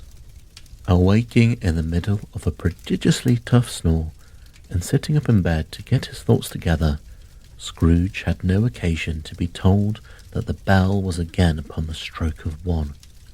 He felt that he was restored to consciousness in the right nick of time, for the especial purpose of holding a conference with the second messenger dispatched to him through Jacob Marley's intervention. But finding that he turned uncomfortably cold when he began to wonder which of his sharp curtains this new spectre would draw back, he put them every one aside with his own hands, and lying down again, established a sharp lookout all round the bed, for he wished to challenge the spirit on the moment of its appearance, and did not wish to be taken by surprise and made nervous. Gentlemen of the free and easy sort, who plume themselves on being acquainted with a move or two, and being usually equal to the time of day, express this wide range of their capacity for the adventure by observing that they are good for anything from pitch and toss to manslaughter, between which opposite extremes no doubt there lies a tolerably wide and comprehensive range of subjects. Without venturing for Scrooge quite as hardly as this, I don't mind calling on you to believe that he was ready for a good broad range of strange appearances, and that nothing between a baby and rhinoceros would have astonished him very much. Now, being prepared for almost anything, he was not by any means prepared for nothing, and consequently, when the bell struck 1 and no shape appeared, he was taken with a violent fit of trembling. 5 minutes, 10 minutes, a quarter of an hour went by, yet nothing came. All this time he lay upon his bed, the very core and centre of a blaze of ruddy light, which streamed upon it when the clock proclaimed the hour, and which, being only light, was more alarming than a dozen ghosts, as he was powerless to make out what it meant, or would it be at, and was sometimes apprehensive that he might be at that very moment an interesting case of spontaneous combustion, without having the consolation of knowing it. At last, however, he began to think, as you or I would have thought at first, for it is always the person not in the predicament who knows what ought to have been done in it, and would unquestionably have done it too, at last.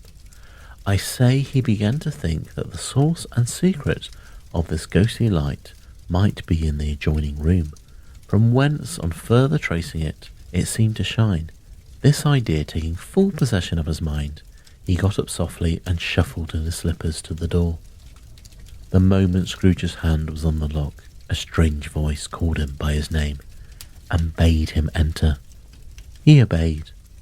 It was his room, there was no doubt about it, but it had undergone a surprising transformation. The walls and ceilings were so hung with living green that it looked a perfect grove, from every part of which bright gleaming berries glistened. The crisp leaves of holly, mistletoe, and ivy reflected back the light as if so many little mirrors had been scattered there, and such a mighty blaze went roaring up the chimney as that dull petrification of a hearth had never known in Scrooge's time, or Marley's, or for many and many a winter season gone. Heaped up on the floor to form a kind of throne were turkeys, geese, game, poultry, brawn, great joints of meat, sucking pigs, long wreaths of sausages, mince pies, plum puddings, barrels of oysters, red-hot chestnuts, cherry-cheeked apples, juicy oranges, luscious pears, immense 12th cakes, and seething bowls of punch that made the chamber dim with their delicious steam. In easy state upon the couch there sat a jolly giant, glorious to see, who bore a glowing torch, in shape not unlike Plenty's horn, and held it up, high up, to shield its light on Scrooge, as he came peeping round the door. "Come in," exclaimed the ghost. "Come in, and know me better, man." Scrooge entered timidly, and hung his head before this spirit. He was not the dogged Scrooge he had been, and though the spirit's eyes were clear and kind, he did not like to meet them. "I am the ghost of Christmas present," said the spirit. "Look upon me." Scrooge reverently did so. It was clothed in one simple green robe, or mantle, bordered with white fur. This garment hung so loosely on the figure that its capacious breast was bare, as if disdaining to be warded or concealed by any artifice. Its feet, observable beneath the ample folds of the garment, were also bare, and on its head it wore no other covering than a holly wreath, set here and there with shining icicles. Its dark brown curls were long and free as its genial face, its sparkling joy, its open hand, its cheery voice, its unconstrained demeanour, and its joyful air. Girded round its middle was an antique scabbard, but no sword was in it, and the ancient sheath was eaten up with rust. "You have never seen the like of me before," exclaimed the spirit. "Never," Scrooge made to answer it. "Have you never walked forth with your younger members of my family, meaning, for I am very young, my elder brothers, born in these later years?" pursued the phantom. "I don't think I have," said Scrooge. "I'm afraid I have not. Have you had many brothers, spirit?" "More than 1,800, said the ghost. "A tremendous family to provide for," muttered Scrooge. The ghost of Christmas present rose. "Spirit," said Scrooge submissively, "conduct me where you will. I went forth last night on compulsion, and I learnt a lesson which is working now. Tonight If you have aught to teach me, let me profit by it. Touch my robe. Scrooge did as he was told, and held it fast. Holly, mistletoe, red berries, ivy, turkeys, geese, game, poultry, brawn, meat, pigs, sausages, oysters, pies, puddings, fruit and punch, all vanished instantly.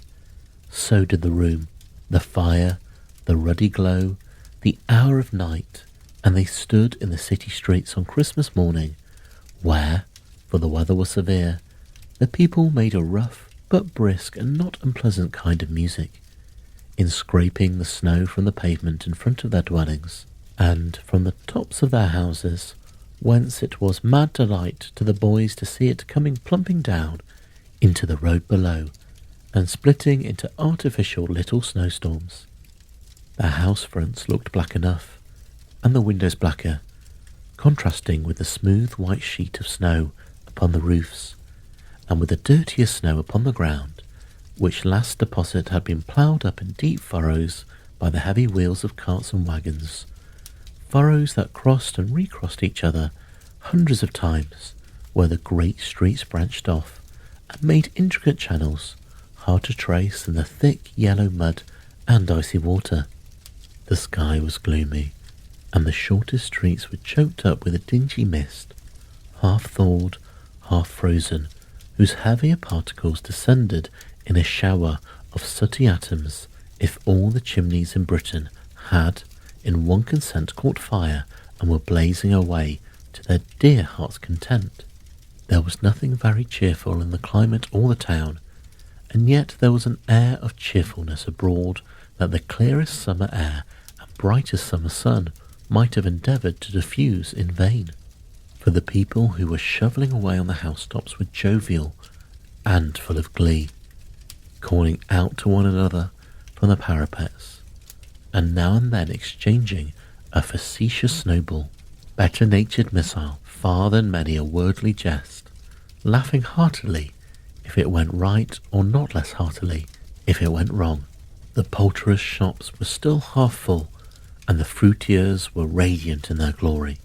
There were great, round, pot-bellied baskets of chestnuts, shaped like the waistcoats of jolly old gentlemen, lolling at the doors and tumbling out into the streets in their apoplectic opulence. There were ruddy, brown-faced, broad-girthed Spanish onions, shining in the fatness of their growth like Spanish friars, and winking from their shelves in wanton slyness at the girls as they went by, and glanced demurely at the hung-up mistletoe. There were pears and apples, clustered high in blooming pyramids.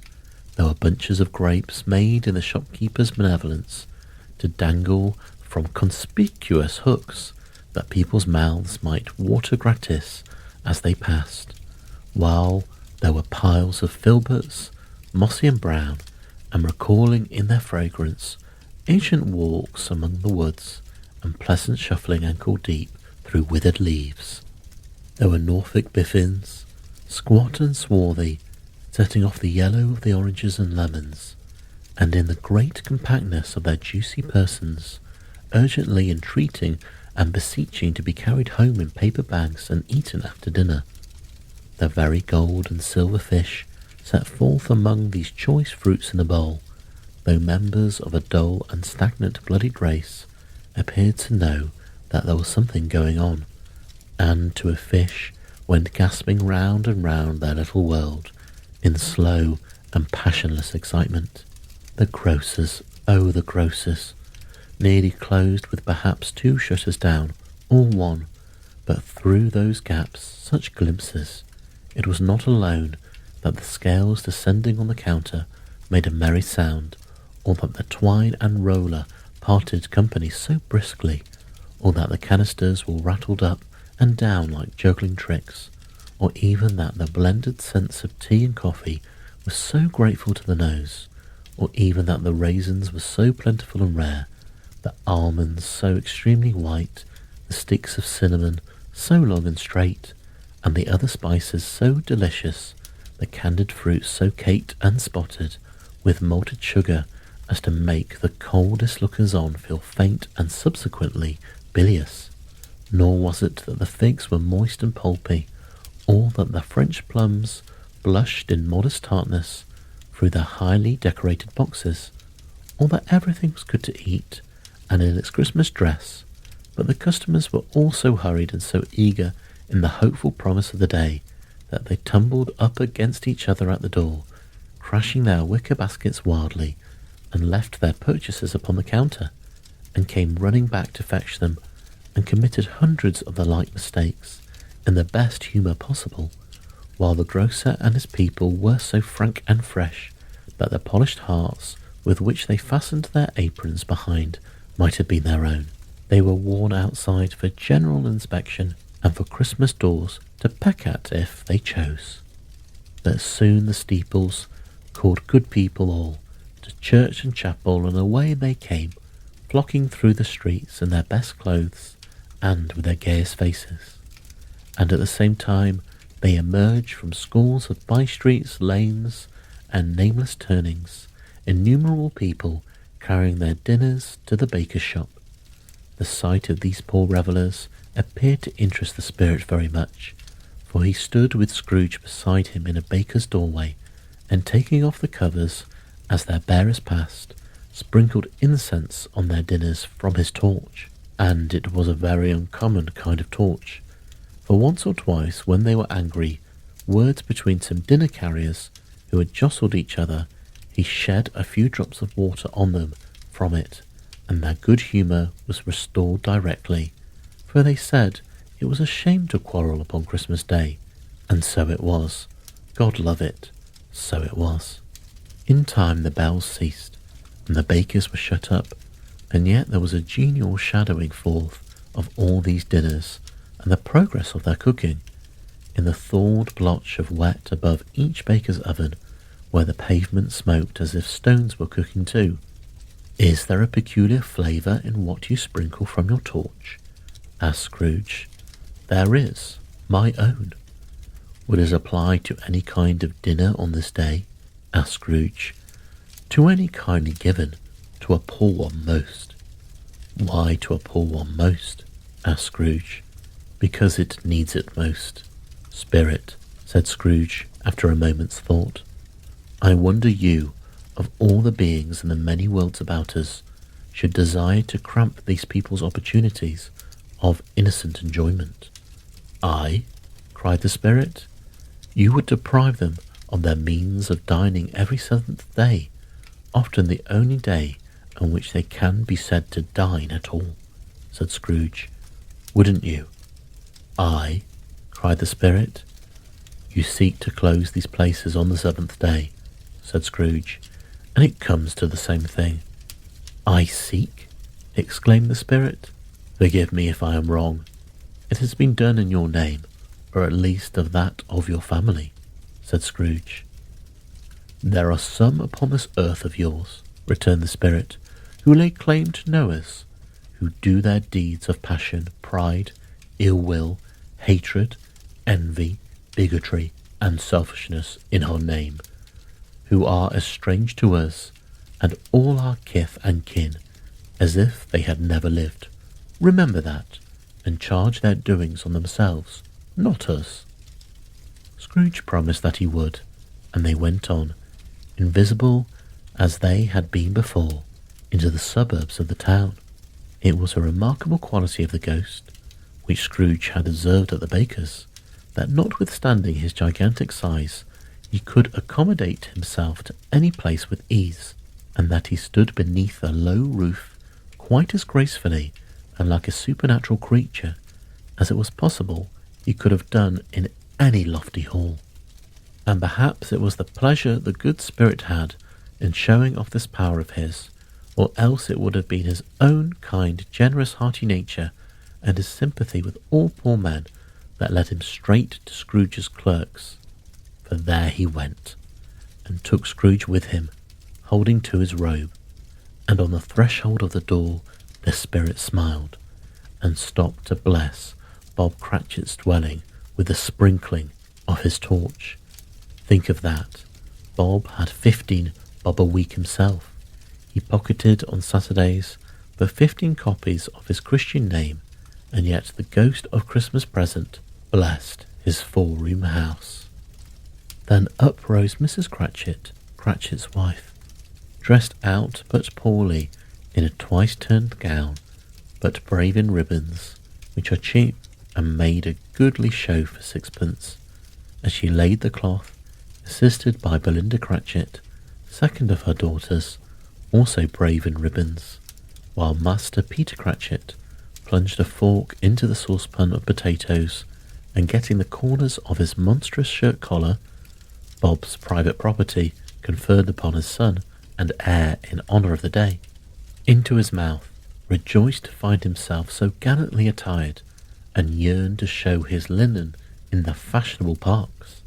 And now 2 smaller Cratchits, boy and girl, came tearing in, screaming that outside the baker's they had smelt the goose, and known it for their own, and basking in luxurious thoughts of sage and onion, these young Cratchits danced about the table and exalted Master Peter Cratchit to the skies, while he, not proud although his collars nearly choked him, blew the fire until the slow potatoes bubbling up knocked loudly at the saucepan lid to be let out and peeled. "What has ever got into your precious father, then?" said Mrs. Cratchit. "And your brother Tiny Tim and Martha want as late as last Christmas by half an hour." "Here's Martha, mother," said a girl, appearing as she spoke. "Here's Martha, mother," cried the 2 young Cratchits. "Hurrah! There's such a goose, Martha." "Why, bless your heart alive, my dear, how late you are," said Mrs. Cratchit, kissing her a dozen times, and taking off her shawl and bonnet for her with officious zeal. "We had a deal of work to finish up last night," replied the girl, "and had to clear away this morning, mother." "Well, never mind, so long as you are come," said Mrs. Cratchit. "Sit ye down before the fire, my dear, and have a warm Lord bless ye." "No, no, there's father coming," cried the 2 young Cratchits, who were everywhere at once. "Hide, Martha, hide." So Martha hid herself, and in came little Bob, the father, and at least 3 feet of comforter exclusively of the fringe, hanging down before him, and his threadbare clothes darned up and brushed to look seasonable, and Tiny Tim upon his shoulder. Alas for Tiny Tim! He bore a little crutch, and had his limbs supported by an iron frame. "Why, where's our Martha?" cried Bob Cratchit, looking round. "Not coming," said Mrs. Cratchit. "Not coming?" said Bob, with a sudden declension in his high spirits, for he had been Tim's blood horse all the way from the church, and had come home rampant. "Not coming upon Christmas Day?" Martha didn't like to see him disappointed, as if it were only in joke, so she came out prematurely from behind the closet door and ran into his arms, where the 2 young Cratchits hustled Tiny Tim and bore him off into the wash-house, that he might hear the pudding singing in the copper. "And how did little Tim behave?" asked Mrs. Cratchit, for she had rallied Bob on his credulity, and Bob had hugged his daughter to his heart's content. "As good as gold," said Bob, "and better. Somehow he gets thoughtful, and sitting by himself so much, he thinks the strangest things you've ever heard. He told me, coming home, that he hoped the people saw him in the church, because he was a cripple, and it might be pleasant to them to remember upon Christmas Day who made lame beggars walk and blind men see." His active little crutch was heard upon the floor, and back came Tiny Tim before another word was spoken, escorted by his brother and sister to his stool before the fire, and while Bob, turning up his cuffs, as if, poor fellow, they were capable of being made more shabby, compounded some hot mixture in a jug with gin and lemons, and stirred it round and round, and put it on the hob to simmer, Master Peter, with the 2 ubiquitous young Cratchits, went to fetch the goose, with which they soon returned in high procession. Such a bustle ensued that you might have thought a goose the rarest of all birds, a feathered phenomenon, to which a black swan was a matter of course, and in truth it was something very like it in the house. Mrs. Cratchit made the gravy ready beforehand in a little saucepan, hissing hot. Master Peter mashed the potatoes with incredible vigour. Miss Belinda sweetened up the apple sauce. Martha dusted the hot plates. Bob took Tiny Tim beside him in a tiny corner at the table, and the two young Cratchits set chairs for everyone, not forgetting themselves, and mounting guard upon their posts, crammed spoons into their mouths, lest they should shriek for goose before their turn came to be helped. At last the dishes were set upon, and grace was said. It was succeeded by a breathless pause, as Mrs. Cratchit, looking slowly all along the carving knife, prepared to plunge it in the breast. But when she did, and when the long-expected gush of stuffing issued forth, one murmur of delight arose all around the board, and even Tiny Tim, excited by the two young Cratchits, beat on the table with the handle of his knife, and feebly cried, "Hurrah! There never was such a goose." Bob said he didn't believe there ever was such a goose cooked. Its tenderness and flavour, size and cheapness were the themes of universal admiration. Eked out by apple sauce and mashed potatoes, it was a sufficient dinner for the whole family. Indeed, as Mrs. Cratchit said, with great delight, surveying one small atom of a bone upon the dish, they hadn't ate it all at last. Yet everyone had enough, and the youngest Cratchits in particular were steeped in sage and onion to the eyebrows. But now, the plates being changed by Miss Belinda, Mrs. Cratchit left the room alone, too nervous to bear witness, to take the pudding up and bring it in. Suppose it should not be done enough. Suppose it should break in turning out.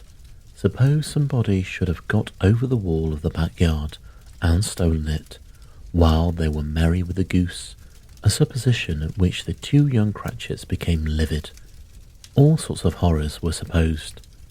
Hello, a great deal of steam. The pudding was out of the copper. A smell like washing day.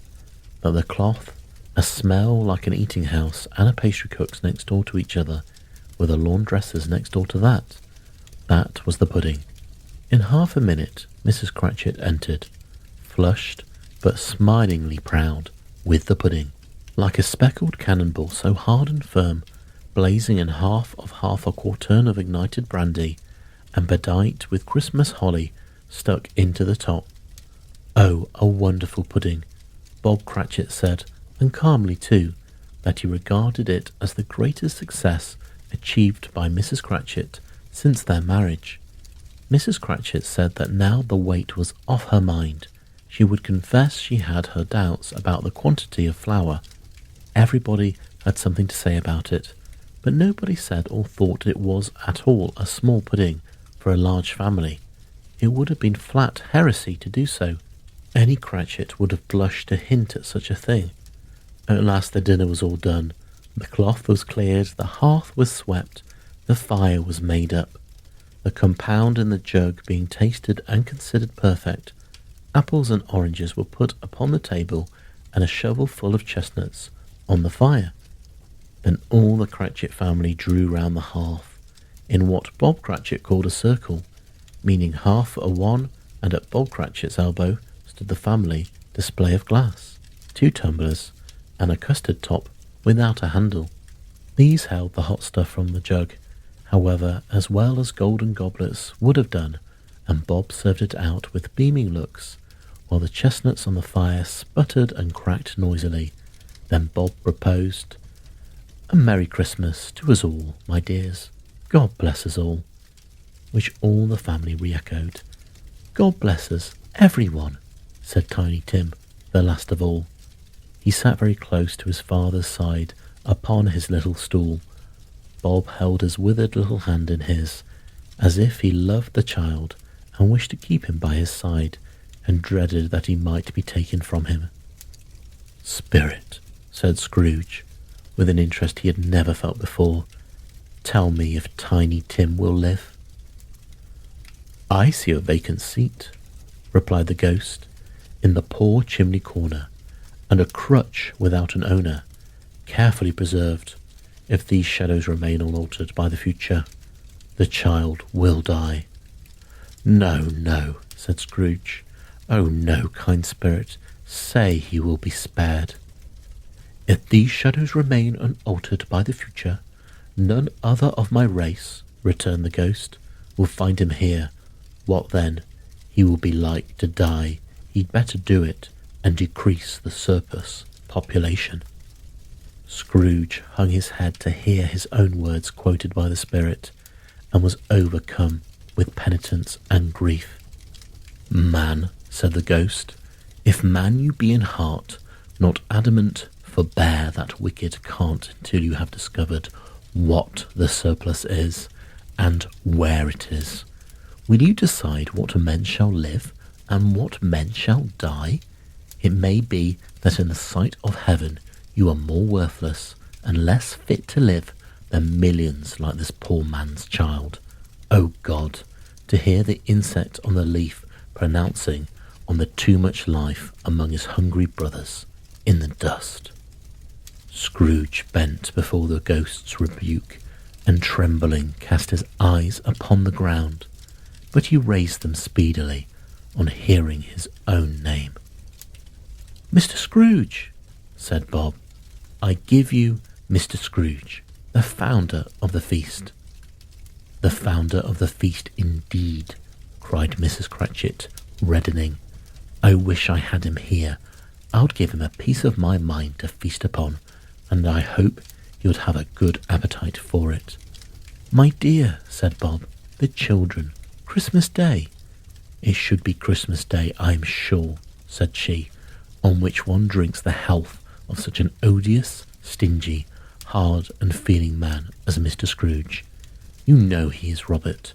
Nobody knows it better than you do, poor fellow. My dear, was Bob's mild answer, Christmas Day. I'll drink his health for your sake and the day's, said Mrs. Cratchit. Not for his, long life to him, a Merry Christmas and a Happy New Year. He'll be very merry and very happy, I have no doubt. The children drank the toast after her. It was the first of their proceedings, which had no heartiness. Tiny Tim drank it last of all, but he didn't care twopence for it. Scrooge was the ogre of the family. The mention of his name cast a dark shadow on the party, which was not dispelled for a full 5 minutes.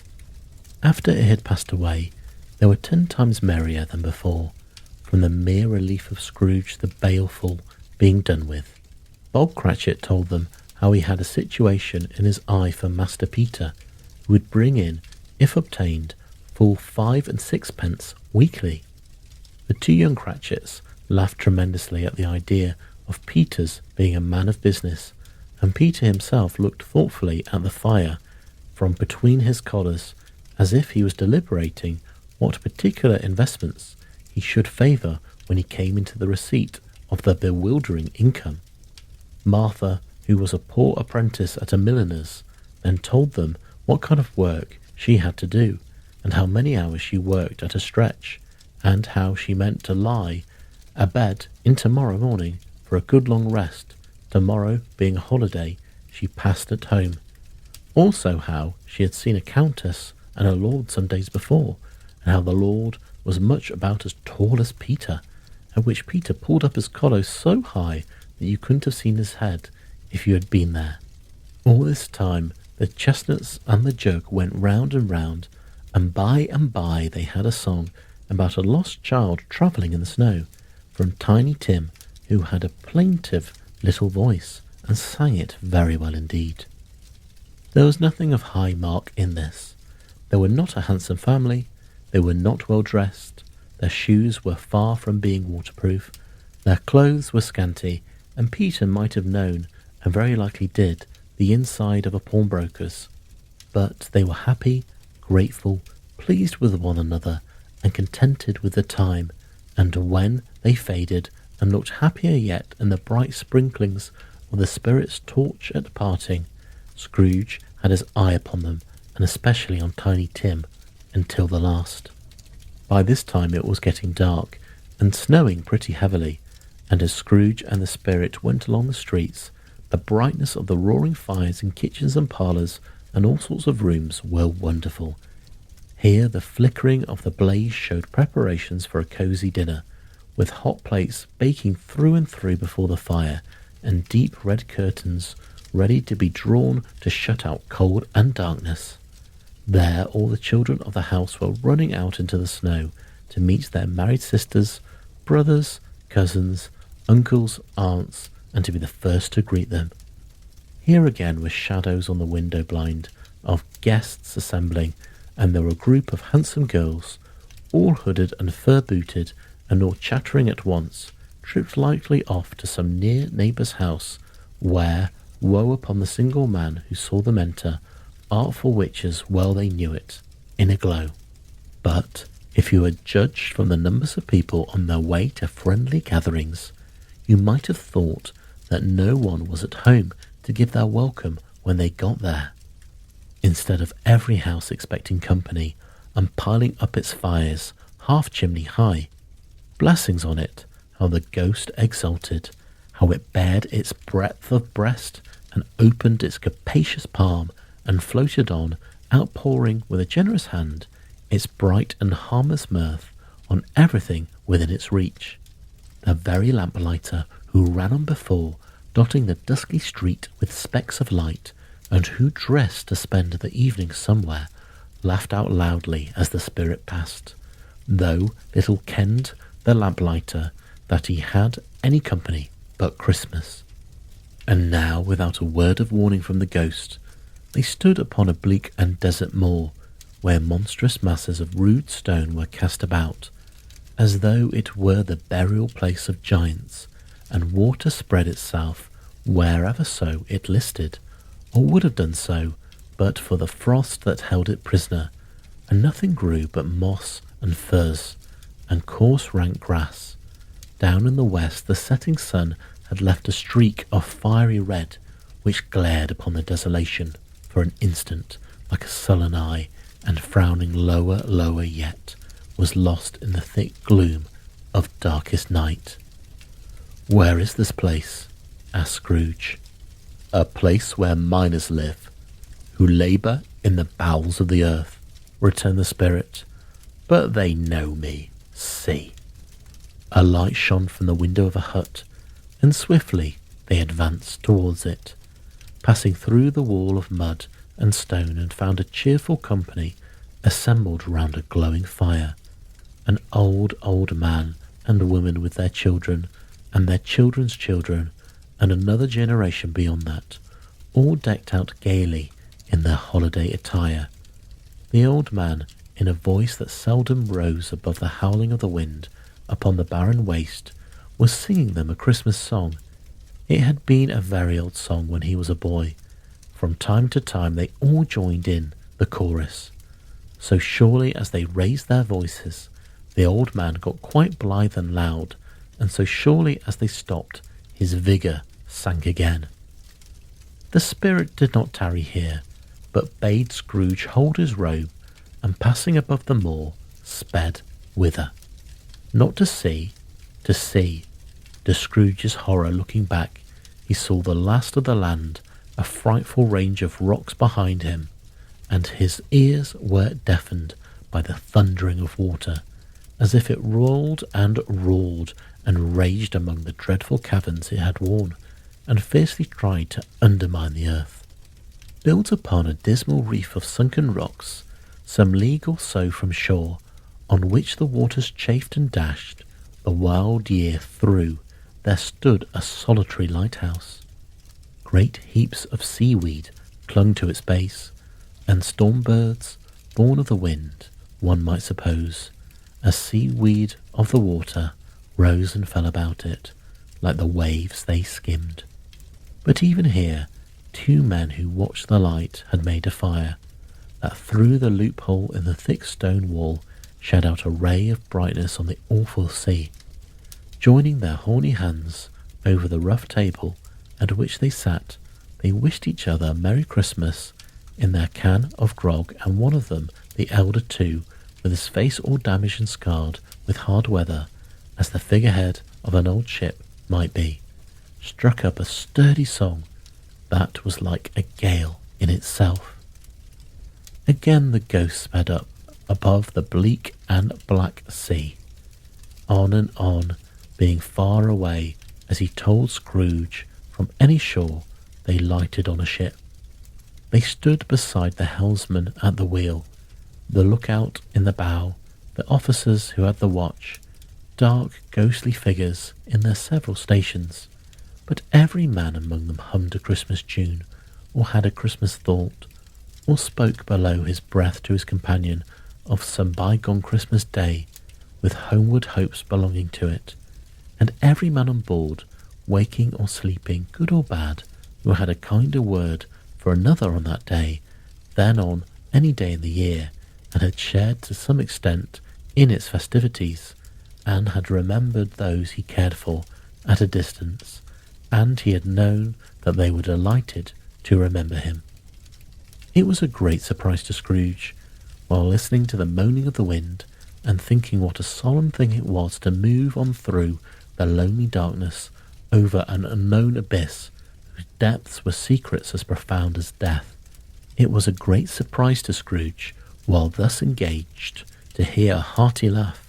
It was a much greater surprise to Scrooge to recognise it as his own nephew's, and to find himself in a bright, dry, gleaming room, with the spirit standing smiling by his side, and looking at the same nephew with approvingly affability.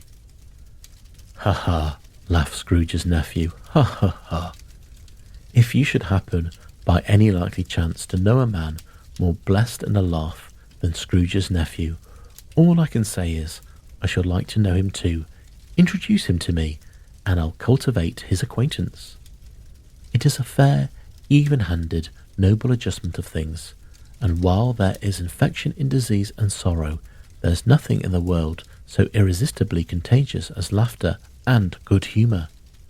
When Scrooge's nephew laughed in this way, holding his sides, rolling his head, and twisting his face into the most extravagant contortions, Scrooge's niece by marriage laughed as heartily as he, and their assembled friends, being not a bit behindhand, roared out lustily, "Ha ha ha ha ha."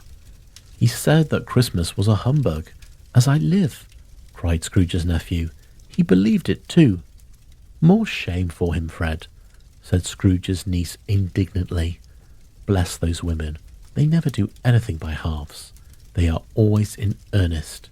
She was very pretty, exceedingly pretty, with a dimpled, surprised-looking capital face, a ripe little mouth that seemed made to be kissed, and no doubt it was, all kinds of good little dots about her chin that melted into one another when she laughed, and the sunniest pair of eyes you ever saw in any little creature's head.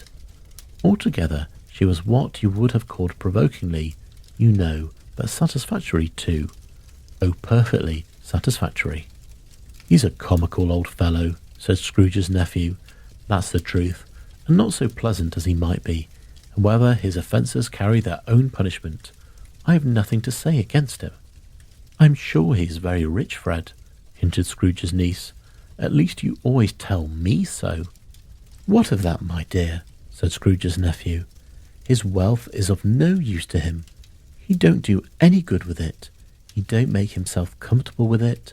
He hasn't the satisfaction of thinking, that he is ever going to benefit us with it." "I have no patience with him," observed Scrooge's niece. Scrooge's niece's sisters and all the other ladies expressed the same opinion. "Oh, I have," said Scrooge's nephew. "I am sorry for him. I couldn't be angry with him if I tried. Who suffers by his ill whims? Himself always. Here he takes it into his head to dislike us, and he won't come and dine with us. What's the consequence? He don't lose much of a dinner." "Indeed, I think he loses a very good dinner," interrupted Scrooge's niece. Everyone else said the same, and they must be allowed to have been competent judges, because they had just had dinner, and with the dessert upon the table, were clustered round the fire by lamplight. "Well, I'm very glad to hear it," said Scrooge's nephew. because I hadn't great faith in these young housekeepers. What do you say, Topper?" Topper had clearly got his eye upon one of Scrooge's niece's sisters, for he answered that a bachelor was a wretched outcast, who had no right to express an opinion on the subject, whereat Scrooge's niece's sister, the plump one with the lace tucker, not the one with the roses, blushed. "Don't go on, Fred," said Scrooge's niece, clapping her hands. "He never finishes what he begins to say. He's such a ridiculous fellow." Scrooge's nephew revelled in another laugh, and as it was impossible to keep the infection off, though the plump sister tried hard to with aromatic vinegar, his example was unanimously followed. "I was only going to say," said Scrooge's nephew, "that the consequences of taking a dislike to us and not making merry with us is, as I think, that he loses some pleasant moments, which could do him no harm. I am sure he loses pleasanter companions that he can find in his own thoughts, either in his mouldy old office or his dusty chambers. I mean to give him the same chance every year, whether he likes it or not, for I pity him. He may rail at Christmas till he dies, but he can't help thinking better of it. I defy him, if he finds me going there in good temper year after year and saying, 'Uncle Scrooge, how are you?' If it only puts him in the vein to leave his pure clerk £50, that's something, and I think I shook him yesterday." It was their turn to laugh now at the notion of his shaking Scrooge, but being thoroughly good-natured and not much caring what they laughed at, so they laughed at any rate. He encouraged them in their merriment, and passed the bottle joyously. After tea they had some music, for they were a musical family, and they knew what they were about, and they sung a glee or catch. I can assure you, especially Topper, who could growl away in the bass like a good one, and never swell the large veins in his forehead, or get red in the face over it. Scrooge's niece played well upon the harp, and played among other tunes a simple little air, a mere nothing you might learn to whistle in 2 minutes, which had been familiar to the child who fetched Scrooge from the boarding school, as he'd been reminded by the ghost of Christmas past. When this strain of music sounded, all the things the ghost had shown him came upon his mind. He softened more and more, and thought if he could have listened to it often, years ago, he might have cultivated the kindness of life for his own happiness with his own hands, without resorting to the sexton's spade that buried Jacob Marley. And they didn't devote the whole evening to music. After a while they played at forfeits, for it is good to be children sometimes, and never better than at Christmas, when its mighty founder was a child himself. There was first a game at Blyman's Buff.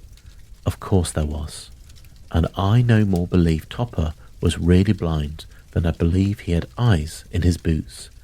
My opinion is that it was a done thing between him and Scrooge's nephew, and that the ghost of Christmas present knew it. The way he went after that plump sister in the lace tucker was an outrage on the credulity of human nature, knocking down the fire irons, tumbling over the chairs, bumping against the piano, smothering himself among the curtains. Wherever she went, there he went. He always knew where the plump sister was. He wouldn't catch anybody else. If you had fallen up against him, as some of them did, on purpose, he would have made a feint of endeavouring to seize you, which would have been an affront to your understanding, and would instantly have been sidled off in the direction of the plump sister. She often cried out that it wasn't fair, and it really was not. But when at last he caught her, when, in spite of her silking rustlings and her rapid flutterings past him, he got into a corner whence there was no escape, then his conduct was the most execrable. For his pretending not to know her, his pretending that it was necessary to touch her headdress, and further to assure himself of her identity by pressing a curtain ring upon her finger and a certain chain around her neck, was vile, monstrous. No doubt she told him her opinion of it, when, another blind man being in office, they were so very confidential together behind the curtains.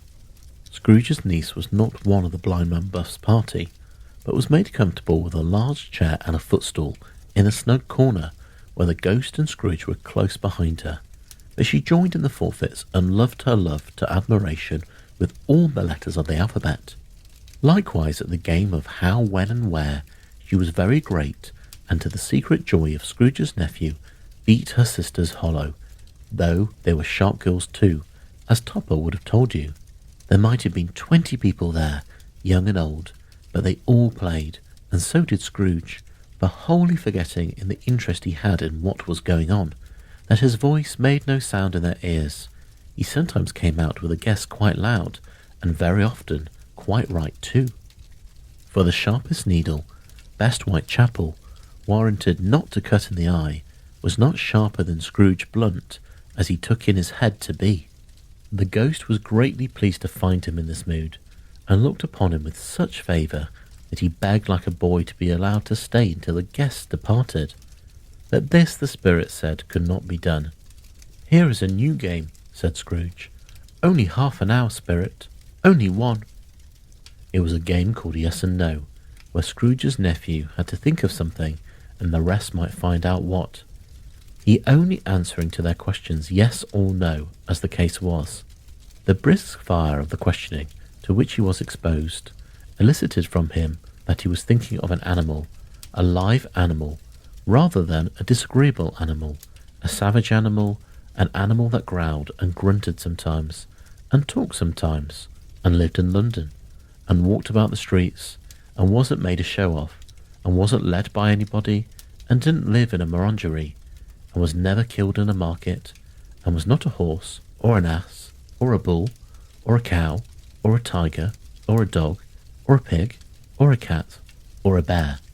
At every fresh question that was put to him, this nephew burst into a fresh roar of laughter, and was so inexpressibly tickled that he was obliged to get up off the sofa and stamp.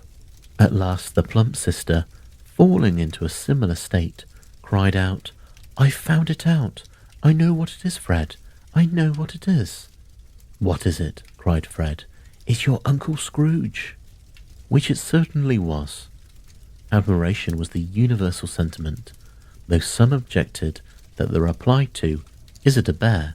ought to have been yes, insomuch as an answer in the negative was sufficient to have diverted their thoughts from Mr. Scrooge, supposing they had ever had any tendency that way. "He has given us plenty of merriment, I am sure," said Fred, "and it would be ungrateful not to drink his health. Here is a glass of mulled wine ready to our hand at the moment, and I say, Uncle Scrooge." "Well, Uncle Scrooge," they all cried, "a Merry Christmas and a Happy New Year to the old man, whatever he is," said Scrooge's nephew. "He wouldn't take it from me, but may he have it nevertheless." Uncle Scrooge had imperceptibly become so gay and light of heart that he would have pledged the unconscious company in return and thanked them in an audible speech, if the ghost had given him time.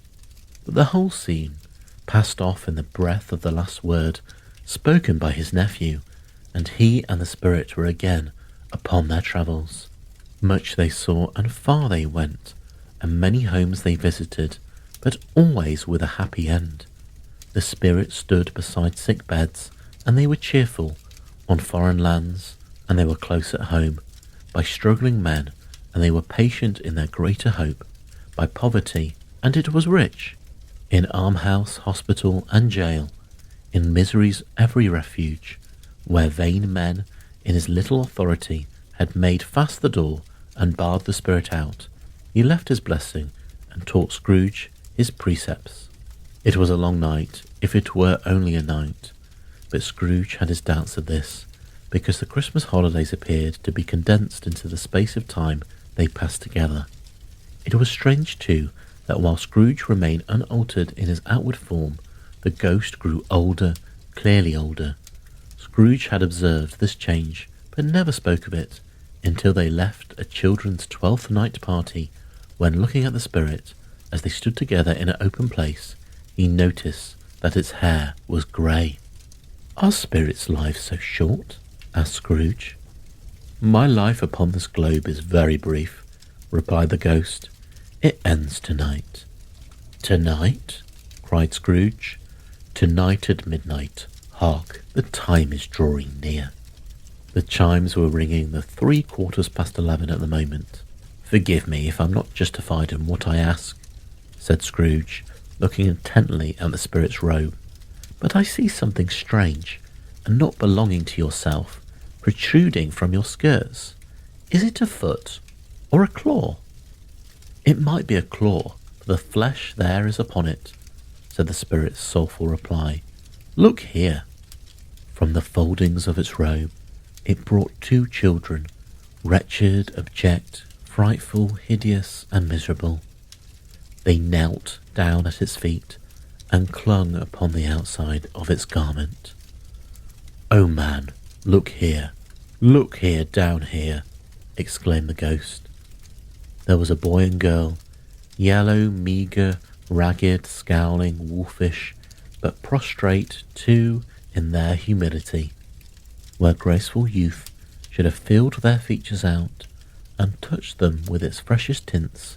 A stale and shriveled hand, like that of age, had pinched and twisted them and pulled them into shreds. Where angels might have sat enthroned, devils lurked and glared out menacing. No change, no degradation, no perversion of humanity in any grade, through all the mysteries of wonderful creation, has monsters half so horrible and dread. Scrooge started back, appalled.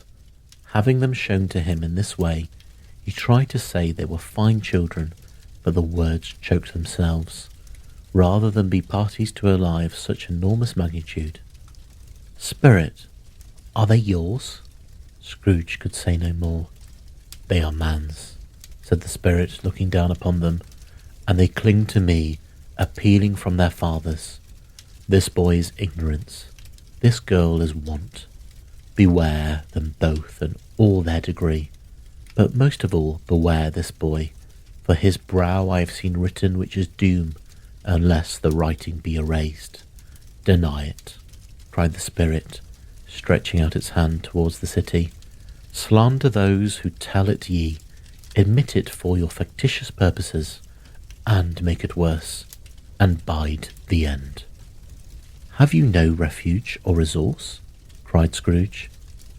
"Are there no prisons?" said the spirit, turning on him for the last time with his own words.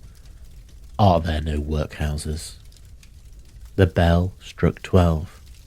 Scrooge looked about him for the ghost and saw it not. As the last stroke ceased to vibrate, he remembered the prediction of old Jacob Marley, and lifting up his eyes, beheld a solemn phantom, draped and hooded, coming like a mist along the ground towards him. Stave 4.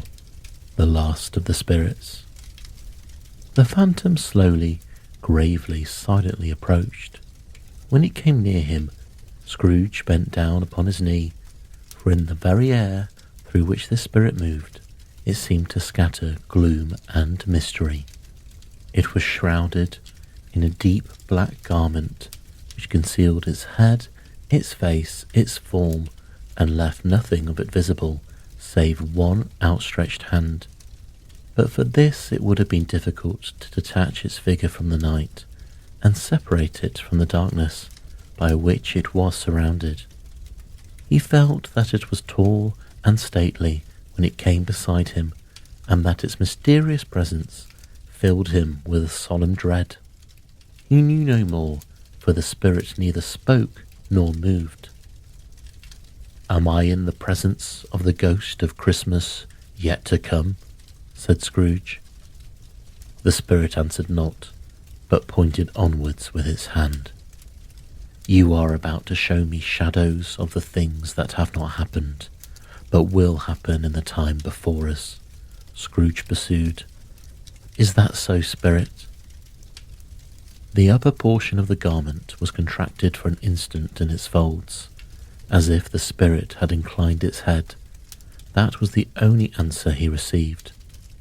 Although well used to ghostly company at this time, Scrooge feared the silent shape so much that his legs trembled beneath him, and he found that he could hardly stand when he prepared to follow it. The spirit paused a moment, as observing his condition and giving him time to recover. But Scrooge was all the worse for this. It thrilled him with a vague, uncertain horror to know that behind the dusky shroud there were ghostly eyes intently fixed upon him, while he, though he stretched out his own to the utmost, could see nothing but a spectral hand and one great heap of black. "Ghost of the future," he exclaimed, "I fear you more than any other spectre I have seen. But as I know your purpose is to do me good, as I hope to live to be another man from what I was, I am prepared to bear you company and do it with a thankful heart. Will you not speak to me?" It gave him no reply. The hand was pointed straight before them. "Lead on," said Scrooge. "Lead on. The night is waning fast, and it is precious time to me. I know. Lead on, spirit." The phantom moved away as it had come towards him. Scrooge followed in the shadow of its dress, which bore him up, he thought, and carried him along. They scarcely seemed to enter the city, for the city rather seemed to spring up about them, and encompass them of its own act. But they were in the heart of it, on 'change amongst the merchants, who hurried up and down, and chinked the money in their pockets, and conversed in groups, and looked at their watches, and trifled thoughtfully with their great gold seals, and so forth, as Scrooge had seen them often. The spirit stopped beside one little knot of businessmen. Observing that the hand was pointed to them, Scrooge advanced to listen to their talk. "No," said a great fat man with a monstrous chin. "I don't know much about it either way. I only know that he's dead." "When did he die?" inquired another. "Last night, I believe." "Why, what was the matter with him?" asked a third, taking a vast quantity of snuff out of a very large snuff-box. "I thought he would never die." "God knows," said the first with a yawn. "What has he done with his money?" asked a red-faced gentleman with a pendulous excrescence at the end of his nose that shook like the gills of a turkey-cock. "I haven't heard," said the man with the large chin, yawning again. "Left it to his company, perhaps. He hasn't left it to me. That's all I know." This pleasantry was well received with a general laugh. "It's likely to be a very cheap funeral," said the same speaker, "for upon my life I don't know of anybody to go to it. Suppose we make up a party and volunteer?" "I don't mind going if lunch is provided," observed the gentleman with the excrescence on his nose, "but I must be fed if I make one." There was another laugh. "Well, I'm the most disinterested among you, after all," said the first speaker, "for I never wear black gloves and I never eat lunch, but I will offer to go, if anybody else will. When I come to think of it, I am not at all sure that I wasn't his most particular friend, for he used to stop and speak whenever we met. Bye-bye." Speakers and listeners strolled away and mixed with other groups. Scrooge knew the man and looked towards the spirit for an explanation. The phantom glided on into a street. Its finger pointed to two persons meeting. Scrooge listened again, thinking that the explanation might lie here. He knew these men also perfectly. They were men of business, very wealthy, and of great importance. He had made a point of always standing well in their esteem, in a business point of view, that is, strictly in a business point of view. "How are you?" said one. "How are you?" returned the other. "Well," said the first, "Old Scratch has got his own at last, hey?" "So I am told," returned the second. "Cold, isn't it? Seasonable for Christmas time. You're not a skater, I suppose?" "No, no. Something else to think of. Good morning." Not another word. That was their meeting, their conversation, and their parting. Scrooge was at first inclined to be surprised that the spirit could attach importance to conversations apparently so trivial, but feeling assured that they might have some hidden purpose, he set himself to consider what it was likely to be. They could scarcely be supposed to have any bearing on the death of Jacob, his old partner, for that was past, and this ghost's province was the future. Nor could he think of anyone immediately connected with himself to whom he could apply them, but nothing doubting that to whomsoever they applied, they had some latent moral for his own improvement. He resolved to treasure up every word he heard and everything he saw, and especially to observe the shadow of himself when it appeared, for he had an expectation that the conduct of his future self would give him the clue he missed, and he would render the solution of these riddles easily. He looked about in that very place for his own image, but another man stood in his accustomed corner, and though the clock pointed to the usual time of day for being there, he saw no likeness of himself among the multitudes that poured in through the porch. It gave him little surprise, however, for he had been revolving in his mind a change of life, and thought and hoped he saw his newborn resolutions carried out in this. Quite dark beside him stood the phantom, with his outstretched hand. When he roused himself from his thoughtful quest, he fancied from the turn of the hand and its situation in reference to himself that the unseen eyes were looking at him keenly to make him shudder and feel very cold. They left the busy scene and went into an obscure part of the town where Scrooge had never penetrated before. Although he recognized its situation and its bad repute, the ways were foul and narrow, the shops and houses wretched, the people half-naked, drunken, slipshod, ugly. Alleys and archways, like so many cesspools, disgorged their offences of smell, dirt, and life upon the straggling streets, and the whole quarter reeked with crime, with filth, and misery. Far in this den of infamous resort, there was a low-browed, beetling shop below a penthouse roof where iron, old rags, bottles, bones, and greasy offal were bought. Upon the floor within were piled up heaps of rusty keys, nails, chains, hinges, files, scales, weights, and refuse iron of all kinds. Secrets that few would like to scrutinize were bred and hidden in mountains of unseemly rags, masses of corrupted fat, and sepulchres of bones.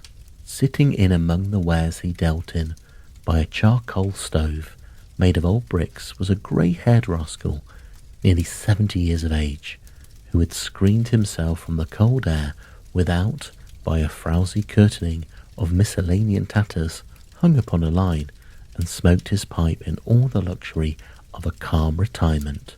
Scrooge and the phantom came into the presence of this man, just as a woman with a heavy bundle slunk into the shop.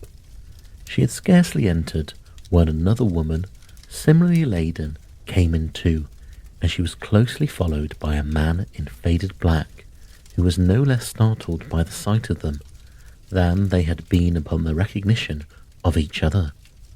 After a short period of blank astonishment, in which the old man with the pipe had joined them, they all three burst into a laugh. "Let the charwoman alone to be the first," cried she who had entered first. "Let the laundress alone to be the second, and let the undertaker's man alone to be the third.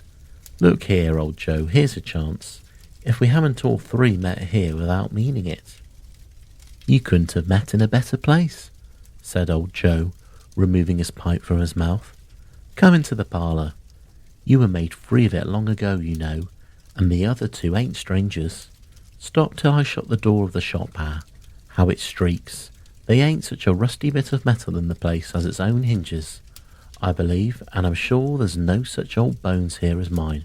Ha ha! We're all suitable to our calling. We're well matched. Come into the parlour, come into the parlour." The parlour was the space behind the screen of rags. The old man raked the fire together with an old stair rod, and having trimmed his smoky lamp, for it was night, with the stem of his pipe, put it in his mouth again. While he did this, the woman who had already spoken threw her bundle on the floor, and sat down in a flaunting manner on a stool, crossing her elbows on her knees and looking with a bold defiance at the other two. "What odds, then? What odds, Mrs. Dibbler?" said the woman. "Every person has a right to take care of themselves. He always did." "That's true indeed," said the laundress. "No man more so. Why, then, don't stand staring as if you was afraid. Woman, who's the wiser? We're not going to pick holes in each other's coats, I suppose."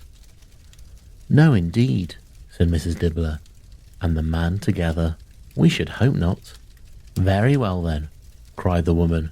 "That's enough. Who's worse for the loss of a few things like these? Not a dead man, I suppose." "No, indeed," said Mrs. Dibbler, laughing. "If you'd wanted to keep him after he was dead, a wicked old screw," pursued the woman, "why wasn't he natural in his lifetime? If he had been, he would have had someone to look after him when he was struck with death, instead of lying gasping out his last there, alone by himself." "It's the truest word that was ever spoke," said Mrs. Dibbler. "It's a judgment on him." "I wish it was a little heavier judgment," replied the woman. "It should have been, you may depend upon it. If I could have laid my hands on something else. Open that bundle, old Joe, and let me know the value of it. Speak out plain. I'm not afraid to be the first, nor afraid for them to see. We know pretty well that we will be helping ourselves before we met here, I believe. It's no sin. Open the bundle, Joe." But the gallantry of her friends would not allow of this, and the man in faded black, mounting the breech first, produced his plunder. It was not extensive. A seal or two, a pencil case, a pair of sleeve buttons, and a brooch of no great value were all. They were severally examined and appraised by old Joe, who chalked the sums he was disposed to give for each upon the wall, and added them up into a total when he found there was nothing more to come. "That's your account," said Joe, "and I wouldn't give another sixpence if I was to be boiled for not doing it. Who's next?" Mrs. Dibbler was next. Sheets and towels, a little wearing apparel, 2 old-fashioned silver teaspoons, a pair of sugar tongs, and a few boots. Her account was stated on the wall in the same manner. "I always give too much to ladies. It's a weakness of mine, and that's the way I ruin myself," said old Joe. "That's your account. If you asked me for another penny and made it an open question, I'd repent of being so liberal and knock off half a crown." "And now undo my bundle, Joe," said the first woman. Joe went down on his knees for the greater convenience of opening it, and having unfastened a great many knots, dragged out a large and heavy roll of some dark stuff. "What do you call this?" said Joe. "Bed curtains?" "Ah," returned the woman, laughing and leaning forward on her crossed arms. "Bed curtains. You don't mean to say you took him down, rings and all, with him lying there?" said Joe. "Yes, I do," replied the woman. "Why not?" "You were born to make a fortune," said Joe, "and you'll certainly do it." "I certainly shan't hold my hand when I get anything in it by reaching it out, for the sake of such a man as he was, I promise you, Joe," returned the woman coolly. "Don't drop that oil upon the blankets now." "His blankets?" asked Joe. "Who else's, do you think?" replied the woman. "He isn't likely to catch cold without him, dare I say." "I hope he didn't die of anything catching, eh?" said old Joe, stopping in his work and looking up. "Don't you be afraid of that," returned the woman. "I ain't so fond of his company that I'd loiter about him for such things if he did. Ah, you may look through the shirt till your eyes ache, but you won't find a hole in it, nor a threadbare place. It's the best he had, and fine one too. They'd have wasted it if it hadn't been for me." "What do you call wasting it?" asked old Joe. "Putting it on him to be buried in, to be sure," replied the woman with a laugh. "Somebody was a fool enough to do it, but I took it off again. If calico ain't good enough for such a purpose, it isn't good enough for anything. It's quite as becoming to the body. He can't look uglier than he did in that one." Scrooge listened to this dialogue in horror, as they sat grouped about their spoil, in the scanty light afforded by the old man's lamp. He viewed them with a detestation and disgust which could hardly have been greater, though they had been obscene demons marketing the corpse itself. "Ha ha," laughed the same woman when old Joe, producing a flannel bag with money in it, told out their several gains upon the ground. "This is the end of it, you see. He frightened everyone away from him when he was alive, to profit us when he was dead. Ha ha ha." "Spirit," said Scrooge, shuddering from head to toe. I see. The case of this unhappy man might be my own. My life tends that way now. Merciful heaven, what is this?" He recoiled in terror, for the scene had changed, and now he almost touched a bed, a bare, uncurtained bed, on which beneath a ragged sheet there lay a something covered up, which, though it was dumb, announced itself in awful language.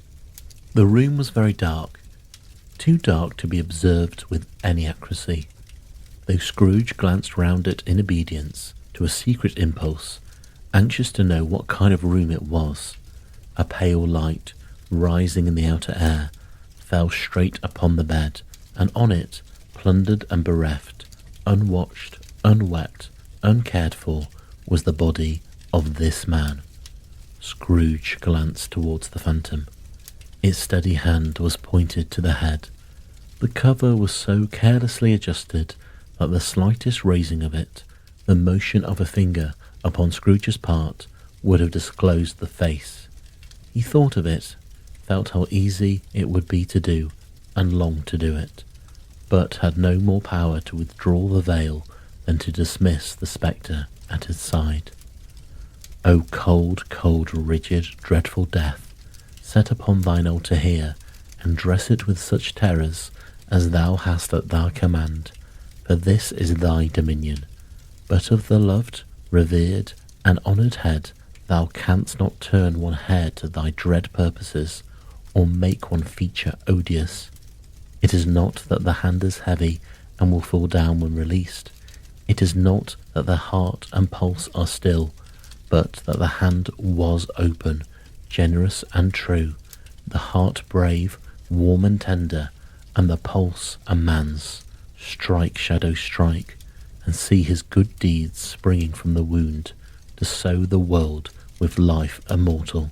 No voice pronounced these words in Scrooge's ears, and yet he heard them when he looked upon the bed. He thought if this man could be raised up now, what would be his foremost thoughts?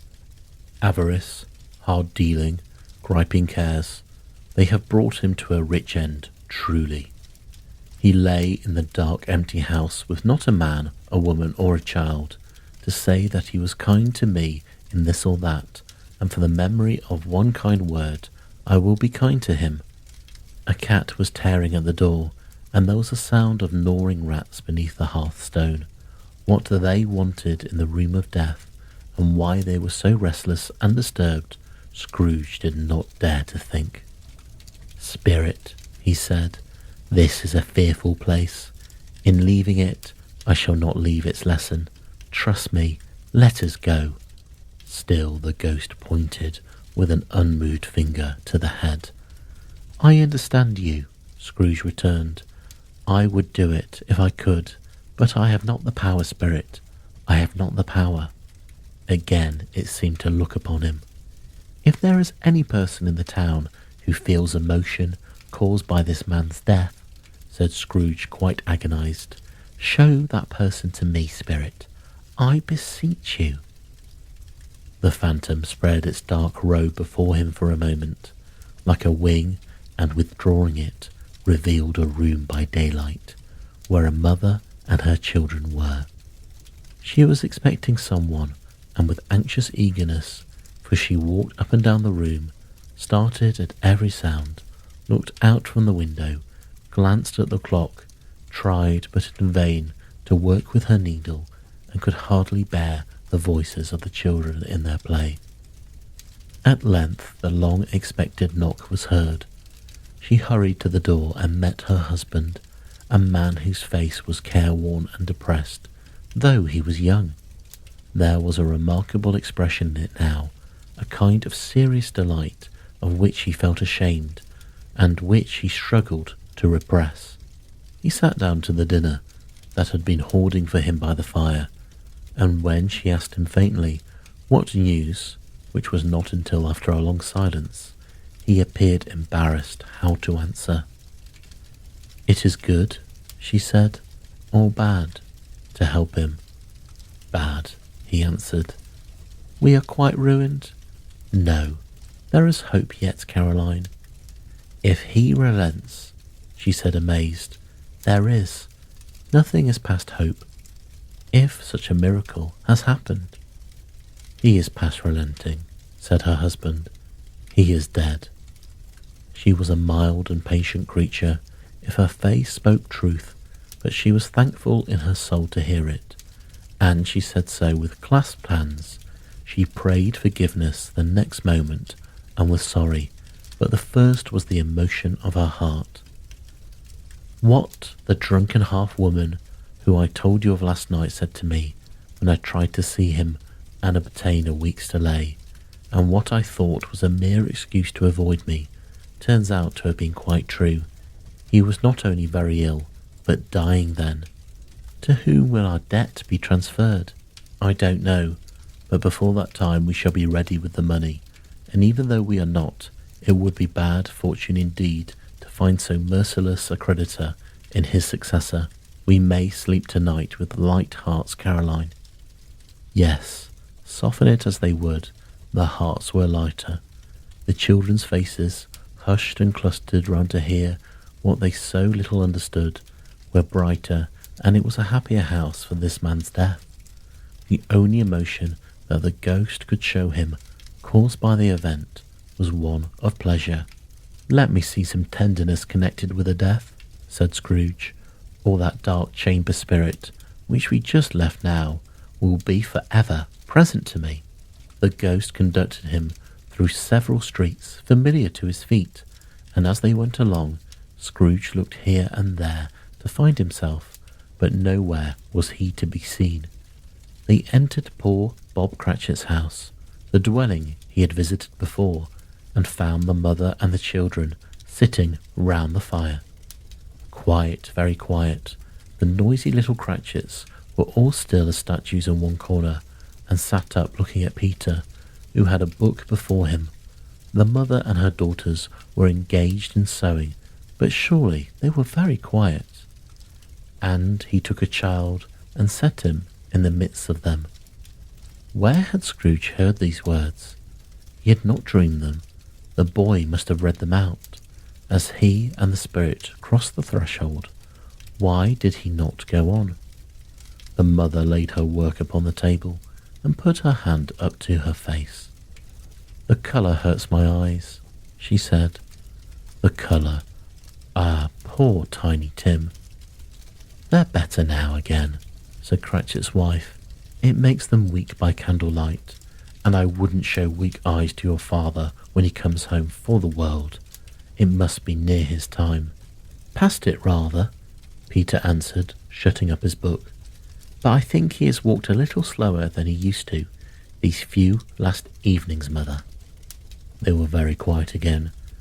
At last she said in a steady, cheerful voice that only faltered once, I have known him walk with Tiny Tim upon his shoulder, very fast indeed."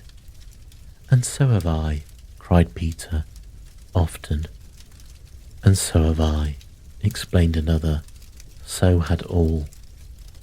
"But he was very light to carry," she resumed, intent upon her work, "and his father loved him so that it was so no trouble. No trouble. And there is your father, at the door." She hurried out to meet him, and little Bob and his comforter. He had need of it, poor fellow. And they came in. His tea was ready for him on the hob, and they all tried who should help him to it most.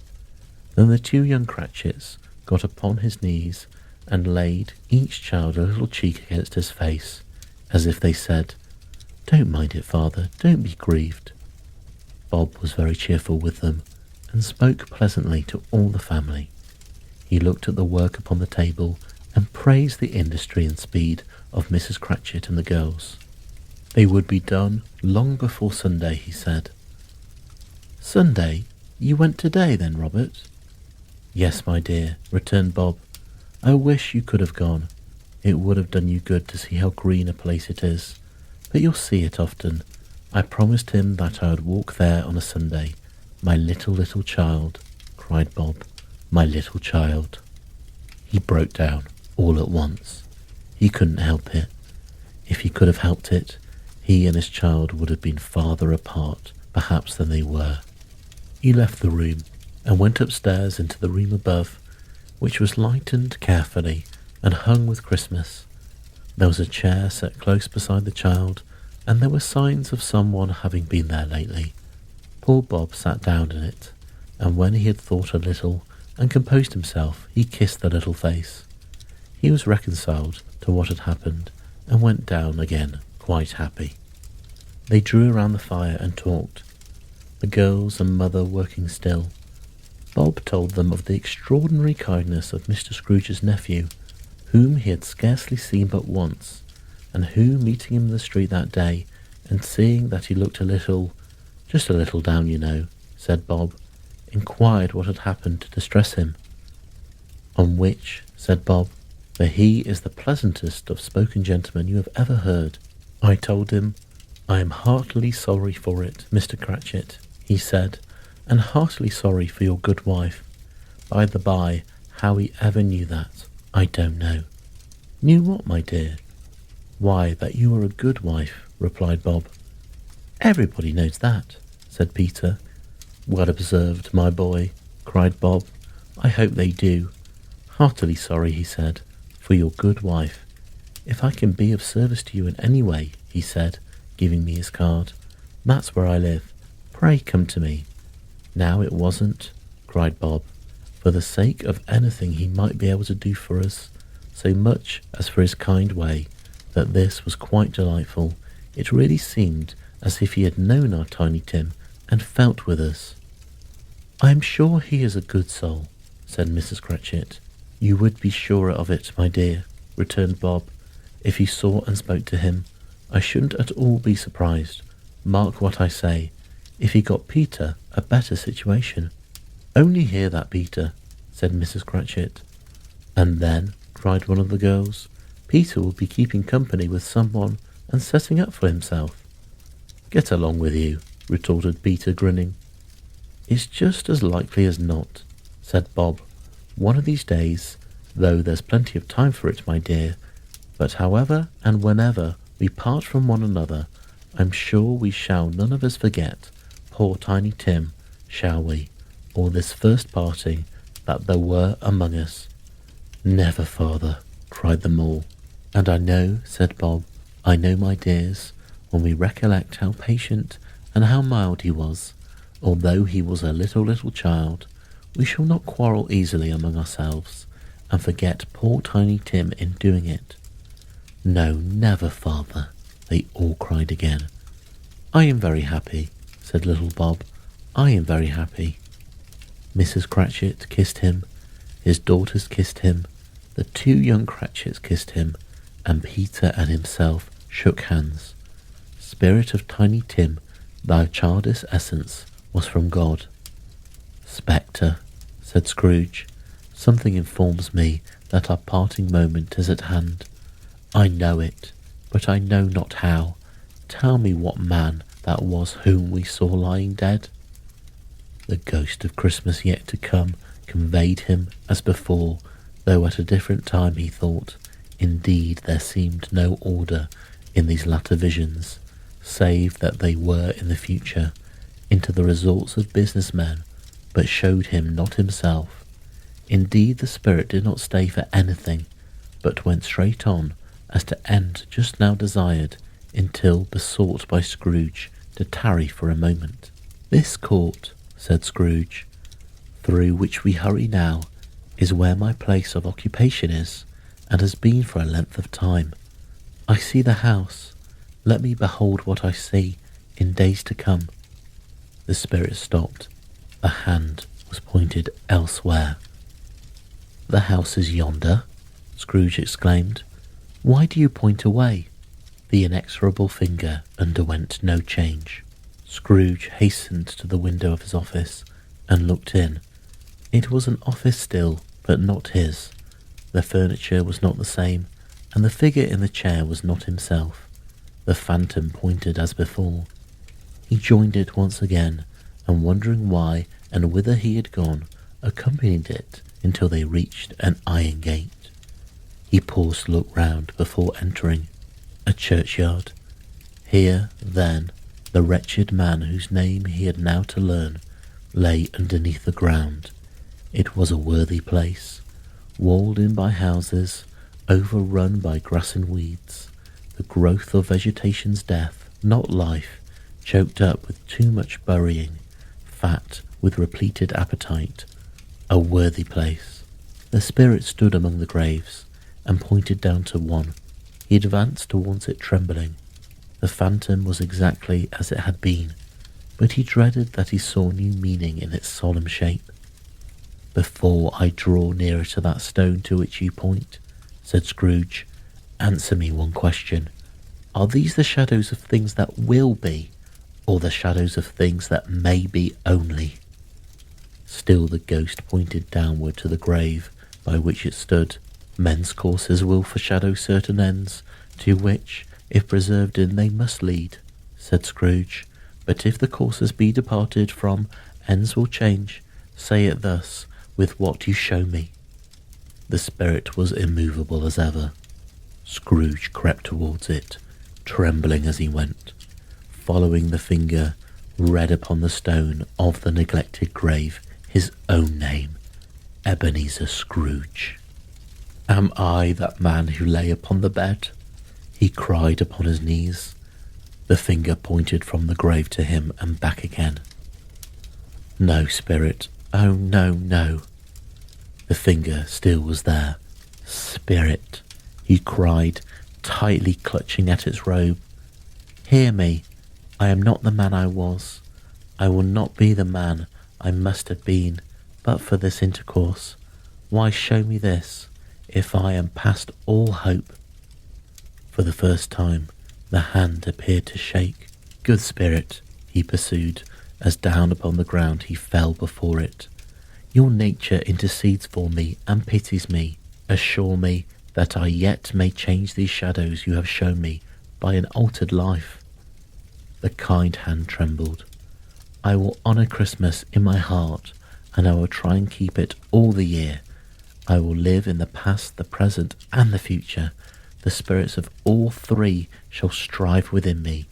I shall not shut down out the lessons that they teach.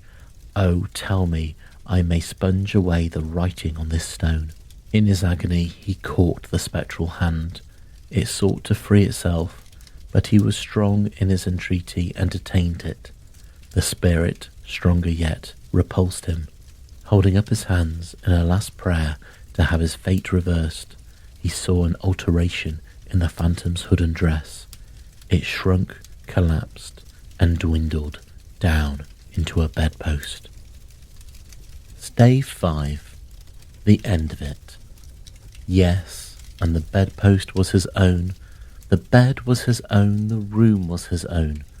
Best and happiest of all, the time before him was his own to make amends in. "I will live in the past, the present, and the future," Scrooge repeated as he scrambled out of bed. "The spirits of all three shall strive within me. O Jacob Marley, heaven and the Christmas time be praised for this. I say it on my knees. O Jacob, on my knees." He was so fluttered and so glowing with good intentions that his broken voice could scarcely answer to this call. He began sobbing violently in the conflict with the spirit, and his face was wet with tears. "They are not torn down," cried Scrooge, folding one of his bed curtains in his arms. "They are not turned down, rings and all. They are here. I am here. The shadows of the things that would have been may be dispelled. They will be. I know they will." His hands were busy with his garments all this time. turning them inside out, putting them upside down, tearing them, mislaying them, making them parties to every kind of extravagance. "I don't know what to do," cried Scrooge, laughing and crying in the same breath, and making a perfect larricorn of himself with his stockings. "I am light as a feather. I am happy as an angel. I am merry as a schoolboy. I am giddy as a drunken man. A Merry Christmas to everyone. A Happy New Year to all the world. Hello there. Hello." He had frisked into the sitting room and was now standing there, perfectly winded. "There's the saucepan that the gruel was in," cried Scrooge, starting off again and going round the fireplace. "There's the door by which the ghost of Jacob Marley entered. There's the corner where the ghost of Christmas present sat. There's the window where I saw the wandering spirits. It's all right. It's all true. It all happened. Ha ha ha." Really, for a man who had been out of practice for so many years, it was a splendid laugh, a most illustrious laugh, the father of a long, long line of brilliant laughs. "I don't know what day of the month it is," said Scrooge. "I don't know how long I've been among the spirits. I don't know anything. I am quite a baby. Never mind, I don't care. I would rather be a baby. Hello. Hello there." He was checked in his transports by the churches ringing out the lustiest peals he'd ever heard. Clash, clang, hammer, ding-dong bell, bell, ding-dong hammer, clang, clash. Glorious, glorious. Running to the window, he opened it, and he put out his head.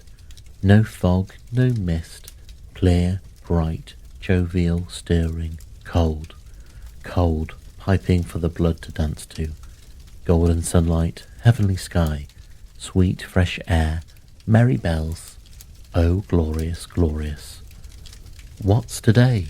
cried Scrooge, calling down to a boy in Sunday clothes, who perhaps had loitered in to look about him. Returned the boy, with all his might of wonder. "What's today, my fine fellow?" said Scrooge. "Today?" replied the boy. "Why, Christmas Day." "It's Christmas Day," said Scrooge to himself. "I haven't missed it. The spirits have done it all in one night. They can do anything they like. Of course they can. Of course they can. Hello, my fine fellow." "Hello," returned the boy. "Do you know the poulterers in the next street, but one at the corner?" Scrooge inquired. "I should hope I did," replied the lad. "An intelligent boy," said Scrooge. "A remarkable boy. Do you know whether they sold the prize turkey that was hanging up there? Not the little prize turkey, the big one." "What, the one as big as me?" returned the boy. "What a delightful boy," said Scrooge. "It's a pleasure to talk to him. Yes, my buck." "It's hanging there now," replied the boy. "It is," said Scrooge. "Go buy it." "What, exclaimed the boy. "No, no," said Scrooge. "I'm in earnest. Go and buy it and tell him to bring it here, that I may give them directions where to take it. Come back with the man, and I'll give you a shilling. Come back with him in less than 5 minutes, and I'll give you half a crown." The boy was off like a shot. He must have had a steady hand at a trigger who could have got off a shot half so fast. "I'll send it to Bob Cratchit's," whispered Scrooge, rubbing his hands and splitting with a laugh.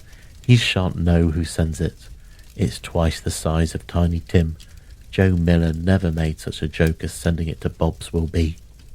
The hand in which he wrote the address was not a steady one, but write it he did somehow, and went downstairs to open the street door, ready for the coming of the poulterer's man. He stood there waiting his arrival. The knocker caught his eye.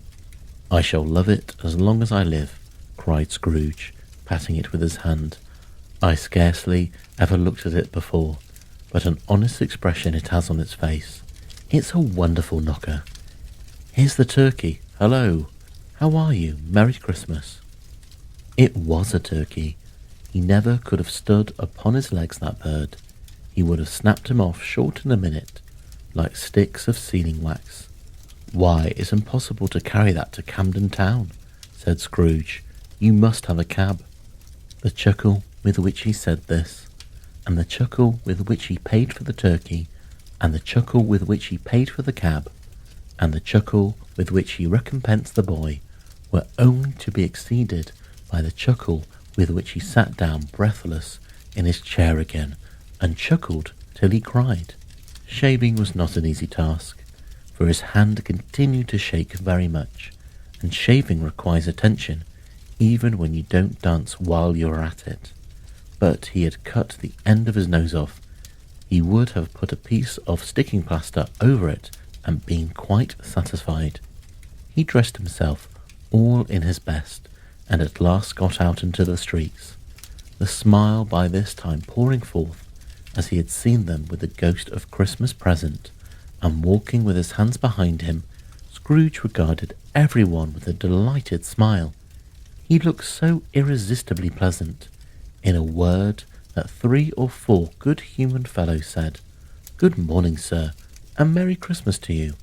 And Scrooge said afterwards that all the blithe sounds he had ever heard, those were the blithest sounds in his ears. He had not gone far when, coming on towards him, he beheld the portly gentleman who had walked into his counting-house the day before, and said, "Scrooge and Marley's, I believe?" It sent a pang across his heart to think how this old gentleman would look upon him when they met, but he knew what path lay straight ahead before him, and he took it. "My dear sir," said Scrooge, quickening his pace and taking the old gentleman by both his hands, "how do you do? I hope you succeeded yesterday. It was very kind of you, and Merry Christmas to you, sir." "Mr. Scrooge?" "Yes," said Scrooge, "that's my name, and I fear it may not be pleasant to you. Allow me to ask your pardon, and will you have the goodness—" Here Scrooge whispered in his ear. "Lord bless me," cried the gentleman, as if his breath were taken away. "Mr. Scrooge, are you serious?" "If you please," said Scrooge, "not a farthing less. A great many back payments are included in it, I assure you. Will you do me that favour?" "Yes, dear sir," said the other, shaking with him. "I don't know how to say so much." "Don't say anything, please," retorted Scrooge. "Come and see me. Will you come and see me?" "I will," cried the old gentleman, and it was clear he meant to do it. "Thank ye," said Scrooge. "I am much obliged to you. I thank you 50 times. Bless you." He went to church and walked about the streets and watched the people hurrying to and fro, and patted the children on the head and questioned beggars, and looked down into the kitchens of houses and up to the windows, and found that everything could yield him pleasure. He had never dreamed that any walk, that anything, could give him so much happiness. In the afternoon he turned his steps towards his nephew's house. He passed the door a dozen times before he had the courage to go up and knock, but he made a dash and did it. "Is your master at home, my dear?" said Scrooge to the girl. "Nice girl, very nice girl." "Yes, sir." "Where is he, my love?" said Scrooge. "He is in the dining room, sir, along with a mistress. I'll show you upstairs, if you please." "Thank ye, he knows me," said Scrooge, with his hand already on the dining room lock. "I'll go in here, my dear." He turned it gently and sidled his face in, round the door. They were looking at the table, which was spread out in great array, for these young housekeepers are always nervous on such points, and like to see that everything is right. "Fred," said Scrooge. Dear heart alive, how his niece by marriage started. Scrooge had forgotten for the moment about her sitting in the corner with the footstool, or he wouldn't have done it on any account. "Why, bless my soul," cried Fred, "who's that?" "It's I, your Uncle Scrooge. I have come to dinner. Will you let me in, Fred?" "Let him in. It is a mercy he didn't shake his arm off. He was at home in 5 minutes. Nothing could be heartier. His niece looked just the same. So did Topper when he came. So did the plump sister when she came. So did everyone when they came. Wonderful party, wonderful games, wonderful unanimity, wonderful happiness. But he was early at the office next morning. Oh, he was early there. If he could only be there first and catch Bob Cratchit coming late. That was the thing he had set his heart upon. And yes, he did it. Yes, he did. The clock struck 9. No Bob. 1:15.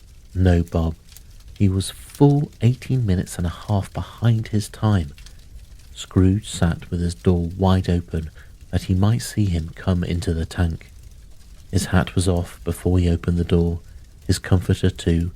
He stood on his stool in a jiffy, driving away with his pen, as if he was trying to overtake 9 o'clock. "Hello," growled Scrooge, in his accustomed voice, as near as he could feign it. "What do you mean by coming here at this time of day?" "I am very sorry, sir," said Bob. "I am behind my time."